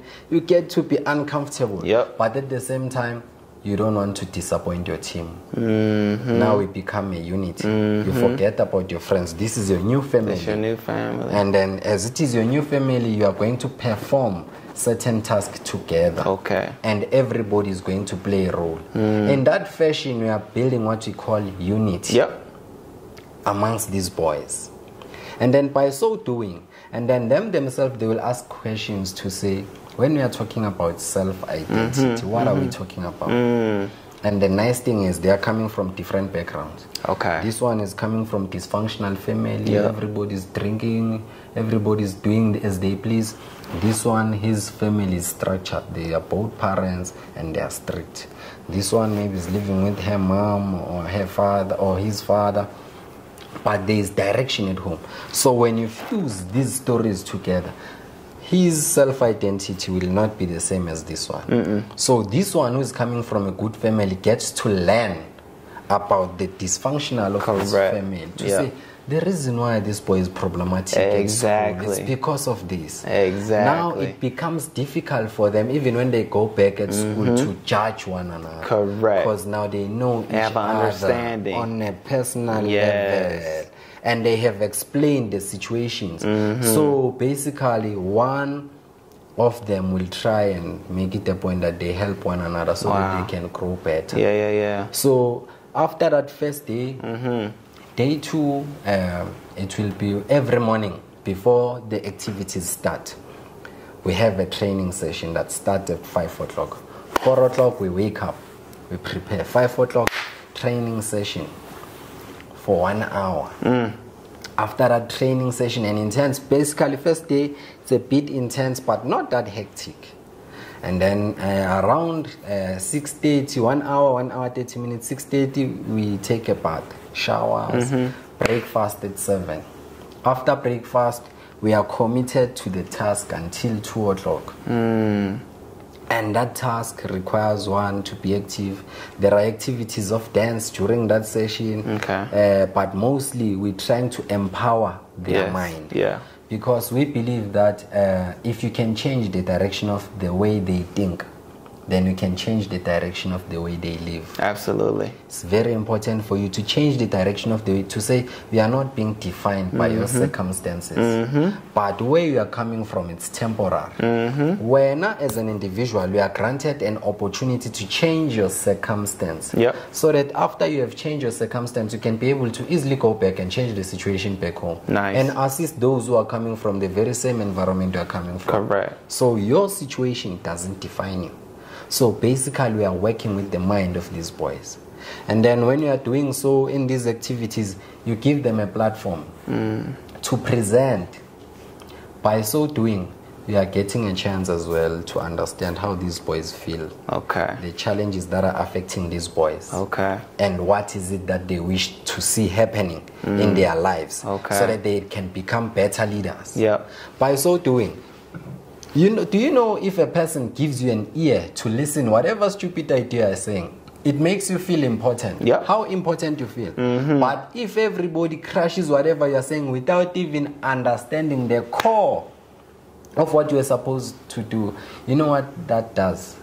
It belittles you. It belittles you. It makes you miserable, and you want to prove a point, which is dangerous. Which is dangerous. Because of now you are doing things out of anger. Which we don't want that. No. We don't want that. So that's what we are doing. We give them a platform, and they would say, you did well today. Today you were on top of your game. You see, that's the team spirit amongst each other. The problematic ones, those who are very doing well, and those ones who are in the middle. In that way, we are telling them to say, this is the first day, and there are scoreboards. Scoreboards, why are we using scoreboards? These kids, remember, their characters are not the same. There are those who are hyper, there are those who are shy, and then there are those, who can perform, but you cannot tell if they are shy or not shy. Yes, but they are there. Because sometimes it's cool not to say anything at all. Sometimes it's cool not to say anything at all. Yes, that's true. So, and then you tell them, you explain on the first day to say, on this scoreboard, on the last day, you are going to get rewards based on your performance. So, meaning each and every team player must be seen when they perform, so that you can be able to get something. And it will be mentioned to say, top achiever, best what, best what. You see all those things. So you want to find yourself there. Of course. But we are not going to tell them that we have a prize for everybody. Gotcha. Because we want everybody to do their best. But at the same time, we want to make sure everybody feels a part. Definitely. Gotcha. So let me ask you this. At the end of it, do you find that majority of the kids have risen to a higher level? Even if it's an understanding of the problems of the other ones, right? That allows them to rise as well, even if it may not be seen on the metric board. But at the end of the day, it's awareness, it's knowledge, it's a way of being empathetic and compassionate for your fellow man that you come in contact with. Basically, the very same information and knowledge that we share with them in the camp, they get to take that information as well as go and plant the seed at school. Plant the seed in their communities. To say, this is how we move. The reason why we are moving this because of we don't just live. We have a purpose that we need to fulfill. So day 2 and day 3, that's where we get to now share with them, things that are traumatizing them. Like, for example, we have specialists like your social workers, psychologists, and then they are dealing with how to deal. The topics that will be dealt with is like how to deal with depression, trauma, anxiety, and unmanageable anger. Because most boy child are having an unmanageable anger. For sure. Especially depending on the upbringing that they come in. Definitely. Yeah. Yes. So now we are touching the nerve. We are touching the nerve and addressing the core issues. Remember, first day it was bit fun. Yeah. And so forth. Yeah. Yes. So where we get to give these professionals to do their work and then give these kids tasks to say, how do you deal with trauma? How do you deal with depression? How to control your anger? When you feel like something is triggering you, what is it that you need to do? The importance of writing things down or finding somebody to talk to. How does it help? Yeah. All those things. The importance of having that somebody you can trust with your secret. How important it is. Yeah. The importance of not just acting out of emotions and be able to control your emotions. Because of when something triggers you and you act, it simply means you are allowing situations to take control of you. Absolutely. But in the most true sense of it, you must show whatever situation you come across that you are powerful. You need not to allow situations to control you, but you must take control of each and every situation. Yeah. Meaning you become organized. So that's what we are teaching them. Nice. And then on the third day, that's the most important day, the special day. Okay. And then everybody, you get to tell them to say, remember they've mentioned what they want to be, the things that they wish to say. If you feel like you are a pilot, remember tomorrow you will be a pilot for real. On the third day, on the third whatever day. You say that you want to be, that's who we are seeing you as. Definitely. So we're going to organize, we tell you that from day one, we tell you that you must come with a black trouser, white t-shirt, and then we'll buy you bow ties. And then how we do it, we say on that day we call you Mr. Ngobeni, Mr. Keswa. We are not seer today, no.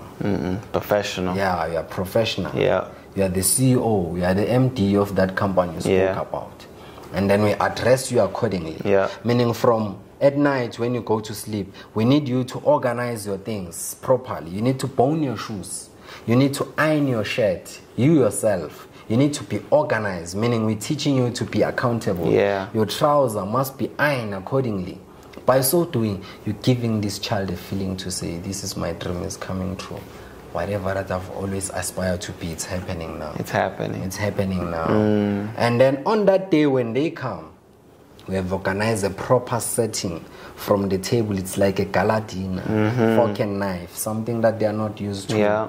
The treatment, how are you, Mr. Shawang? Are you well this morning? Wow. Can you please take a seat? Yeah. We open the chairs for you accordingly. There is a sequence that we operate in. The manner in which they conduct themselves, the fashion in which they conduct themselves. You get to feel these are entrepreneurs, these are doctors, these are lawyers. And they are dressing each other accordingly. Yeah. Hey, Mr. Zwane, can you please pass me water?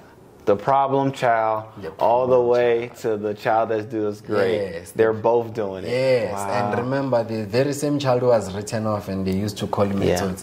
Today we call him Mr. Zwane. He's sitting in the table, about to talk a speech of 3 minutes. Each one of them. Each one of them to say what is it that you are taking home and what you have learned. And then you have those short-term goals. Everybody has written a list of 10 things. Those 10 things are 10 things that they want to achieve. Be it a long-term goal or a short-term goal. How we break it down? We break it down into 2.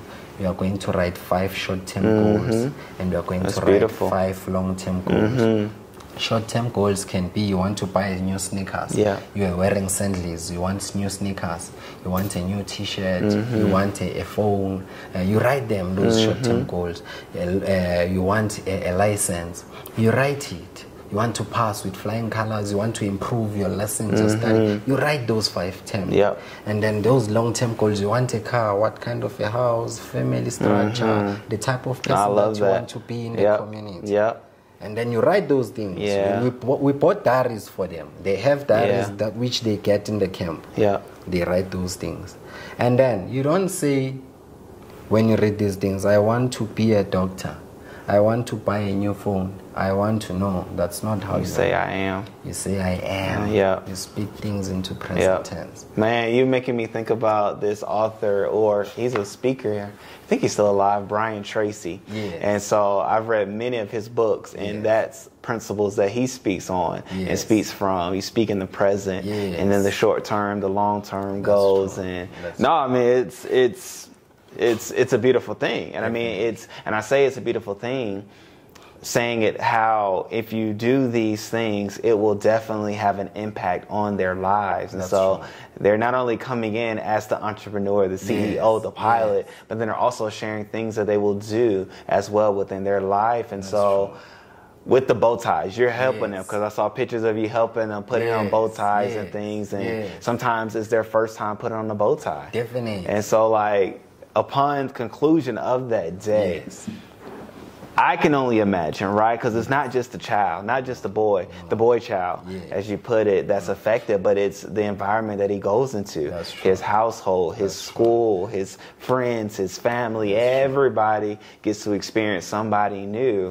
And what would you say is the long-term effect of that camp? Yes. The long-term effect of this camp is to say, we want to build more leaders in our society. Of course. Who will be responsible and take accountability for their actions, and not just act out of situations or out of anger. And then we need to build leaders who will be able to control their anger management, as well as to be able to make informed decisions. Yes. It's very important for them to make informed decisions. As well as our long term is to make it a point that 5-10 years from now, we build leaders who will go out there back in our society and be able to say and lend a hand to those who are stumbling in our society, to say, you are not alone. That is why the name of our organization, it says Sisonke, meaning we are together, and we normally say Simonye, meaning we are united. So we want to build a long-term goal whereby the very same kids that we are empowering with knowledge, skills, and understanding of how things work, they will be able to go out there in our community and bring others along. To say, we've gone to the very same path, we know the challenges and the struggles, but here's the right path. Here's the right path. Here's the light. Here's a life that you can look up to, and a mentor that you saw there was a need of. Now they get to be the mentor in their respective areas. In their respective area. You know, when you are doing so, what is it that you are preventing? You are preventing the high rate of gender-based violence. In our community. You are preventing the high rate of rape. You are preventing the high rate of women being killed. And 2 families each time. Each time it's the person that does it and the person who is affected by what's done. It's 2 families. And it's a beautiful thing, because my father-in-law, he had a vision for such a thing as well. When there was a shooting in Florida, he then said, no, we have to do something about this. And so he with a gentleman, a good friend of mine, Antoine Underwood, came up with a band. And now there's a band that kids can be a part of, and it's a community band.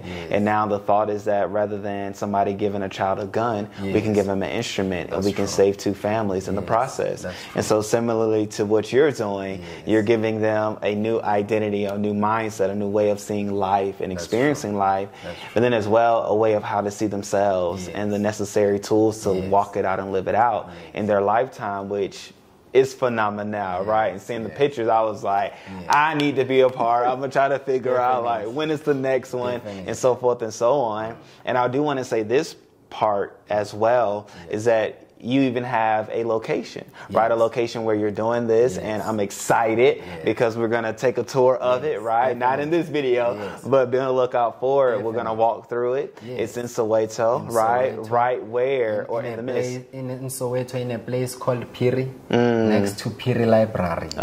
It's called Clubhouse. Now, question: is it close to where you were first raised in Soweto, or is it closer to where your second part of your life in Soweto was? Hey, Soweto is a nice place because of how it's structured. Yes. It's sort of like these communities, these townships are like neighbors. Okay. So when I'm at Piri, I'm between Sinawane Come on. and Zola. You can't tell me that that's not divine. I didn't even know that, y'all. I didn't know that. You can't tell me that's not divine. Almost like God saying, like, though you live life in these two spaces and places, here I want you to affect both and have an impact on both and around at the same time. Like, man, just even visualize it, it gave me goosebumps. But I love that, right? So we're going to do a tour. Definitely been on the lookout for the tour so we can actually see the location where it's being done, right? So it started out with you. Now there's 8 people, a part of the journey that's fired up for the mission, has the values in their heart and are exuding them as they go about their everyday. And so before we go, I also want to talk about the men's initiative, right? Because for me personally, I definitely love making sure we're establishing and growing and fostering strong men, right? And so with you starting at a young boy, child, I love that, right? Which is why I'm so heavy on my son, making sure he does things the right way. That's it. Because I've done some things that I don't need you or want you to do. So let me help you. But then beyond that, he'll become a man.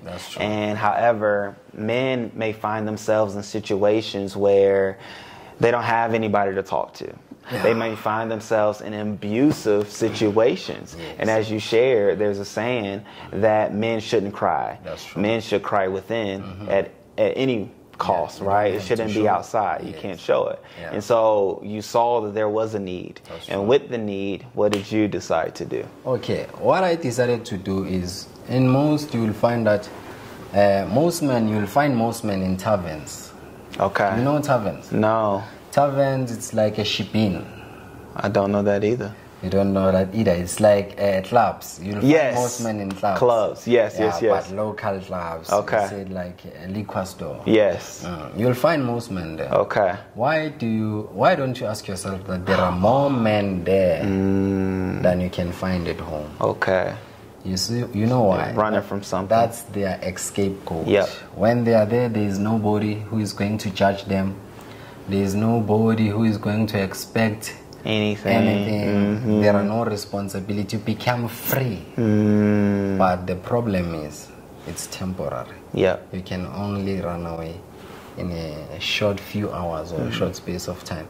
But when you come back, you need to come and face the reality. So most men, you will find that most men are the perpetrators of gender-based violence. Most men are the perpetrators of killing women and children in South Africa.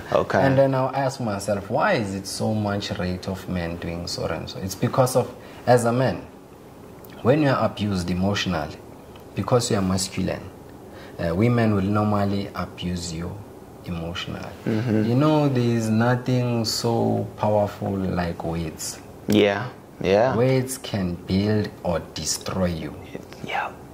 And whatever that is being said to a man, you know the power of your tongue. Life and death. Dangerous. Life and death is in the power of the tongue. It can cripple you. So most men are being crippled, are being abused with the tongue. Emotionally, they are affected. And as a result, they do not have somebody to talk to. When you try to talk, you will find a man driving a nice SUV or a BMW, but that man is broken. In a true sense of it, that man is drowning through sorrow, through depression, anxiety, and trauma. They are going through the most. You are nothing if you do not provide, if you do not protect, if you do not love. As yesterday it was Valentine's. Most women, here it was Valentine's Day. Most women were expecting gifts from men. Not to say most women were buying gifts for their men. That's true. Women were expecting gifts, flowers, to be taken out to nice fancy restaurant and so forth. There's this guy who is a driver at Mo Africa at Lokomere. He said to me, hey, he's married. I was his best man during his wedding. So we normally talk even now about our private stuff. Okay. He said, hey, my wife wrote me a nice, beautiful message and I appreciated it. But now I'm having a stress that I'm supposed to buy her something and I do not have money. Now I need to go to a loan shark and borrow money so that I can buy my wife something. Because of if I didn't buy anything, I will be regarded as no man.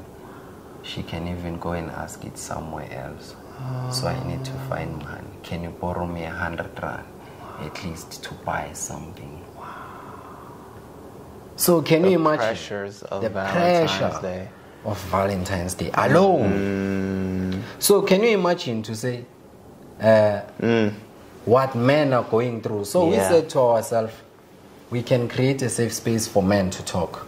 Not only talk, but to be able to offload what they are going through, as well as be there for men. Create a group, a safe space whereby if you need help, you can easily text and say, I'm not okay. And then we'll be there to assist. So from Boys to Men is that program for men, whereby men are given a platform, as well as help is at their fingertips. Just a text, I am not okay. And then we can assist. We can be easily able to listen to you. And through that program, we did it once, I think at Tembisa. Okay. At Tembisa. Last year. And then this gentleman is married and so forth. He bought her wife a car. So this guy has a tracker of the car. But you would normally see this car every day at a certain period of time is there parking in this area. He was curious to find out what's going on in this area. Because my wife doesn't tell me about this place. He went there. When he went there, he saw his car parking there. And he doesn't know anybody there. He went there only to find out they didn't lock. Her wife was having sex with another man. He was having a spare key, driving with his friend. He took the car back home.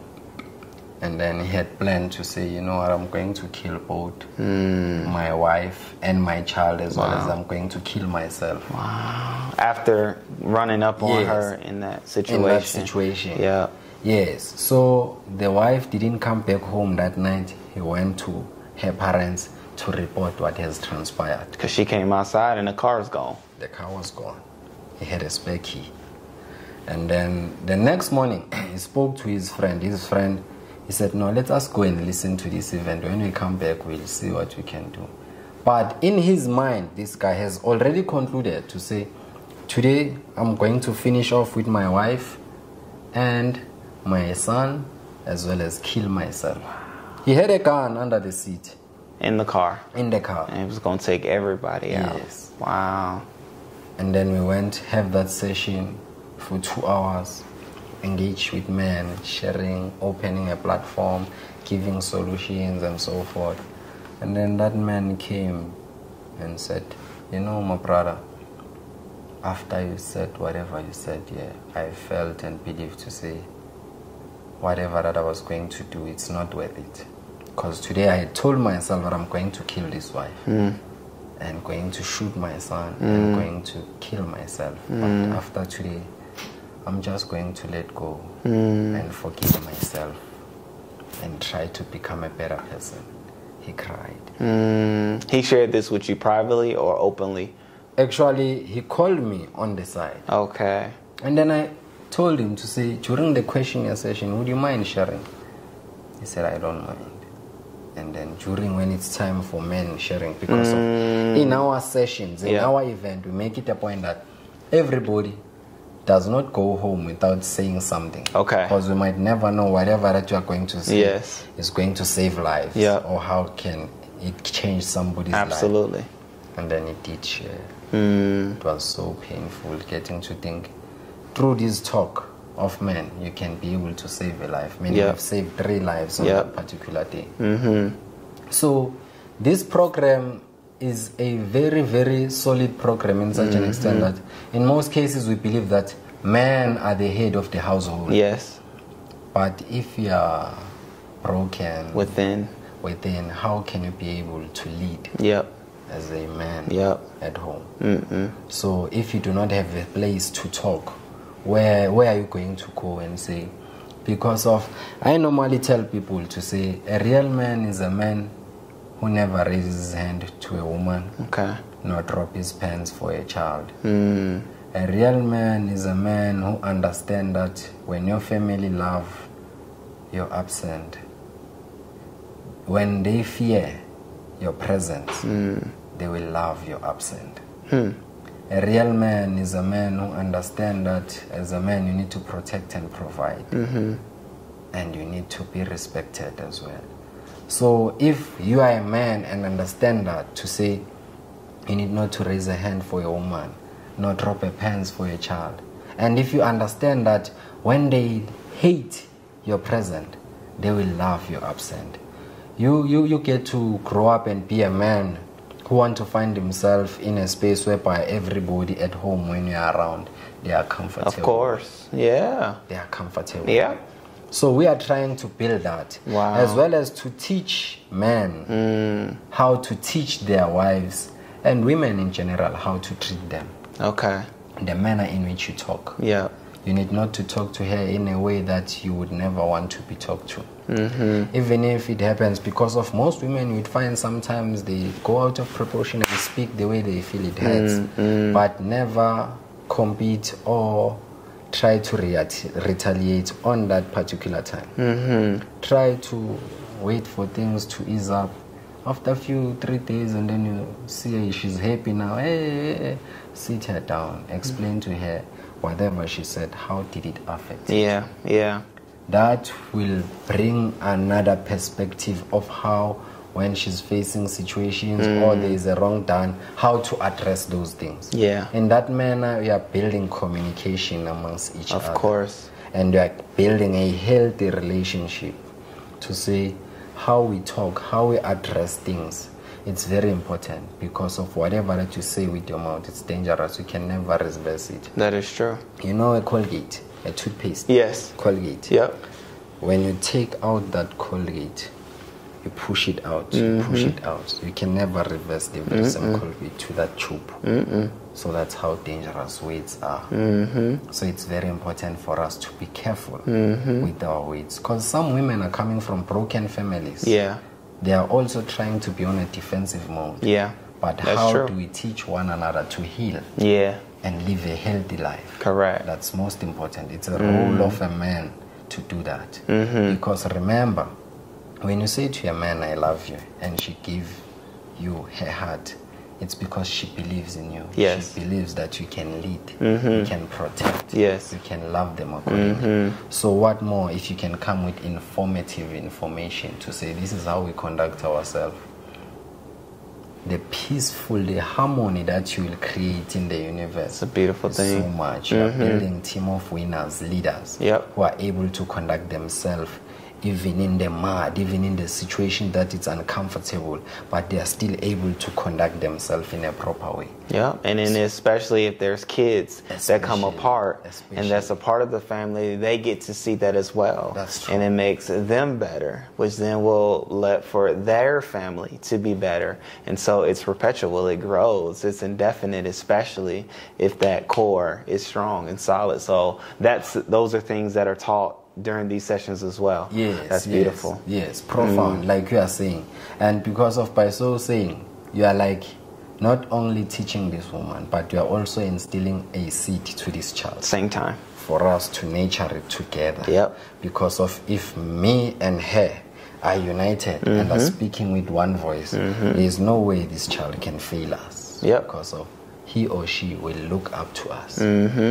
And in that fashion, like you are saying, he will know that there are traditions of this home. Like you were telling me last week to say, your boy is always happy when it's Friday because, you know, it's it's movie night, right. Movie night, we are going to eat and then be a family. Yes. It's now like a tradition. Yes. So your child would not want to break that tradition because of, you know, in this home, we do not speak bad. We do not swear. We do not do what? Because he knows if he do so, he's breaking the family tradition. That's true. So that's what we are trying to instill, so that we can have a peaceful atmosphere in the families as well. Okay. Yes, that's now nice. it's a norm to see parents breaking up, living in dysfunctional families. Kids are trying to navigate their way. And their children. They are children. You find them that they are frustrated. The decisions and the choices that they take, it's not because of their taking those decisions, but the frustration that comes with the challenges from both the parents. So we are trying to instill that, to say even if you are not a father and uncle, you can be able to play that role. Yeah. Train you as an uncle to play that role of being a father, so that the boy child can be able to talk to the uncle when they are facing through challenges and so forth.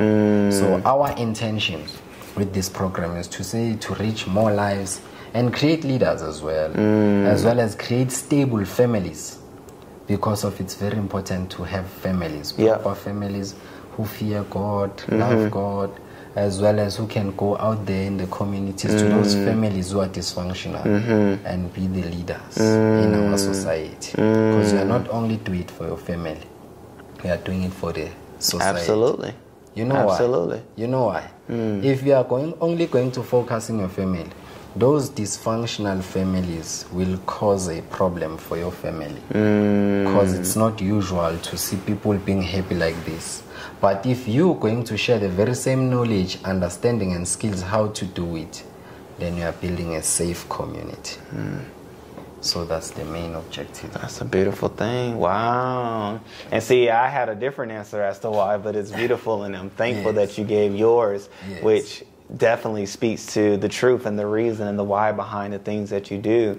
And so even as others have heard what you do and the just 2 initiatives, right? There are many others. However, you know what I'm saying, as time progresses, because you'll see us together again. You're going to see us together, so we'll be able to share not only what we're doing together, but as well the things that Sia is doing with the organization. However, for those that are watching and want to be a part, what are ways in which people can be a part of the things that you're doing to help it go to the ways in the forward? We have a number as well as an email address. We are busy with the page. There is a page that we are using, me and my mentor, which is called Ignite the Mind Academy. Okay. It's a page on Facebook. That page we are no longer using for things of the Ignite the Mind Academy. So next week we are going to rebrand and change the name to Sisonke. It has 10,000 followers. Nice. So next week we are going to rebrand that page and put most of the work that we have done there. We also have a number which is 071 743 5708. Boom, it'll be down in the description as well. As well as the email address is Siyabonga Keswa mr.s@gmail.com. That's an email address. Nice. So that's where they can be in contact with us, and they will get to see some of our projects that we are busy with, which will be unfolding very soon. And then they will get to see some of the work that we have done, because we have so much content, so much work that we have done which we have not yet posted. So now we feel that we are ready, because we were not doing for cloud, to show, to say what is it that we are doing. We were doing it from the bottom of our heart, to showcase, to say these kids are not alone, but we are here. Hence we are saying Sisonke, Simonye, meaning we are together, we are united. Yes. So Sisonke Educational Project, we are based at Piri, next to Piri Library at Clubhouse. Everybody who is looking forward to assist us in any form, be it your time, financial, with whatever resources, be it groceries, because of we also have after-school program that we run. Kids normally come to our offices to do their homework, and then you'd find that at home there is no food. So we try our level best to provide food. Be it food parcels that you can offer, we would really gladly appreciate such. So be lookout for the page, Sisonke Educational Project, and when you want to contact us in the numbers, you're more than welcome to contact us. And then so if you want a profile of the organization, we have everything that we have done. Yep. Yes. And it's going to be seen as well, because like he said, there was a Facebook page, and they're going to be rebranding it. But even in us talking, I just asked, you know, what are different things? Well, it was asked. And, you know, I was waiting to see how I was going to bring this up. But us coming together is because of a great individual. However, I'll leave it like that until the day in which the individual comes forth does. However, I just want you to know that there has been a crossroads of destiny for the both of us. And thanks to that particular individual. And so with that, we'll be able to showcase the different things that you're doing. But then as well, we even talked about YouTube, you know, podcasts as well. And so we'll be talking with Sia and the crew on how we can do that, because we want it to be seen, right? It's not to pat yourself on the back because of the things that you've done, but it's to showcase to others the work that you're doing, the transformations that are had. And even as we talked, you were saying that if you want it, you've thought about doing a podcast, and you even know of people that you can do podcasts with, because there's people that you've helped to say, hey, if anytime you need me for anything, let me know, I'm available. And so we'll make sure those stories are told, because there's so many transformation stories that you've done, because as well, which, you know, I'm gonna share it because it wasn't shared in this time. However, even with rehab, he sent many people to rehab that has found themselves on the path of drugs to say, no, let me help you out. Go to this care facility, go to this care center, and they'll clean you up. And they've come out clean, they've come out whole. And so those stories will be shared as well and told. So many great things. You know, this is only the beginning, or this is only a part of the journey, because you've spoken and shared your story with others as well. However, I'm happy, we're happy to be a part of the knowledge of what you're doing, the impact that you're making in Soweto. And even in us talking the first time, I could just see how impactful it will be, and the impact that you have had already on the community, on families of people there, and more to come, right? Because to your point, there's so many other things that you want to do, so much vision that you even have going forward, and so much space you want to fill within the community and other communities that you've been asked, hey, can you come over here and do this over here? So much, right? And so let me say this maybe as your last note of somebody, right? Speaking to somebody, you can speak directly into the camera, but speak to that person that may have been on the path that you were on, right? Let's just say they were on the path of the second version of Soweto living that you were living, and they know there's something in them that's different than the activities that they're making. What would you say to them to pull them out of that and to get them along the path in which you find yourself on? I would say no man is an island. You must know that we are together, and united we stand, divided we fall. Nice. Whatever challenges that you are going through, especially in life, when you are trying to change your life, it will not be easy. And as much as it is not going to be easy, somewhere along your journey you will come across stumbles, trials and tribulations. But you must know that when you are down to nothing, God is always up to something. And you must remember that in life, your life, it's about being good, better, best. You always need to strive to be the best and never rest, because you've been blessed by the best to be better than the rest. And that can never be reversed, because God loves you. Lastly, I would like to say to you, each and every day of your life, when you wake up in the morning, you must know that this is the day that the Lord has made for you to rejoice and be glad in it. And for you to wake up, that simply means God still have a plan for you. And as God still have a plan for you, it's very important for you to find your purpose. It might take time, but eventually you will become whatever that you want to be. Never stop dreaming, never stop persisting, never stop pushing, because whatever that you do, eventually it will turn into something. It's just a matter of time for you to see your life being the best that you can wish. So always know that in this life, those challenges are there to shape you to be the best version of yourself. Those challenges are there to teach you a lesson so that you can be able to go out there and be the great example to those who are fumbling and mumbling. Because of this life, it's about experience and lessons. Your life, it's a life of trial and error. Nobody is perfect. So with that being said, I would like to say, wherever you are, when you go through challenges, never stop praying, never stop believing, and most importantly, I want you to know that God doesn't choose a qualified one, but He qualifies the chosen one. Thank you very much. He see it and he approves that message. My goodness. Yes, that was beautiful. That was beautiful. And I'm excited, right? So many things that we experienced, heard, and a journey that we were able to take with you through the life that you lived. And I'm excited for the things that are to come, right? We talked about various things that we'll get to do together.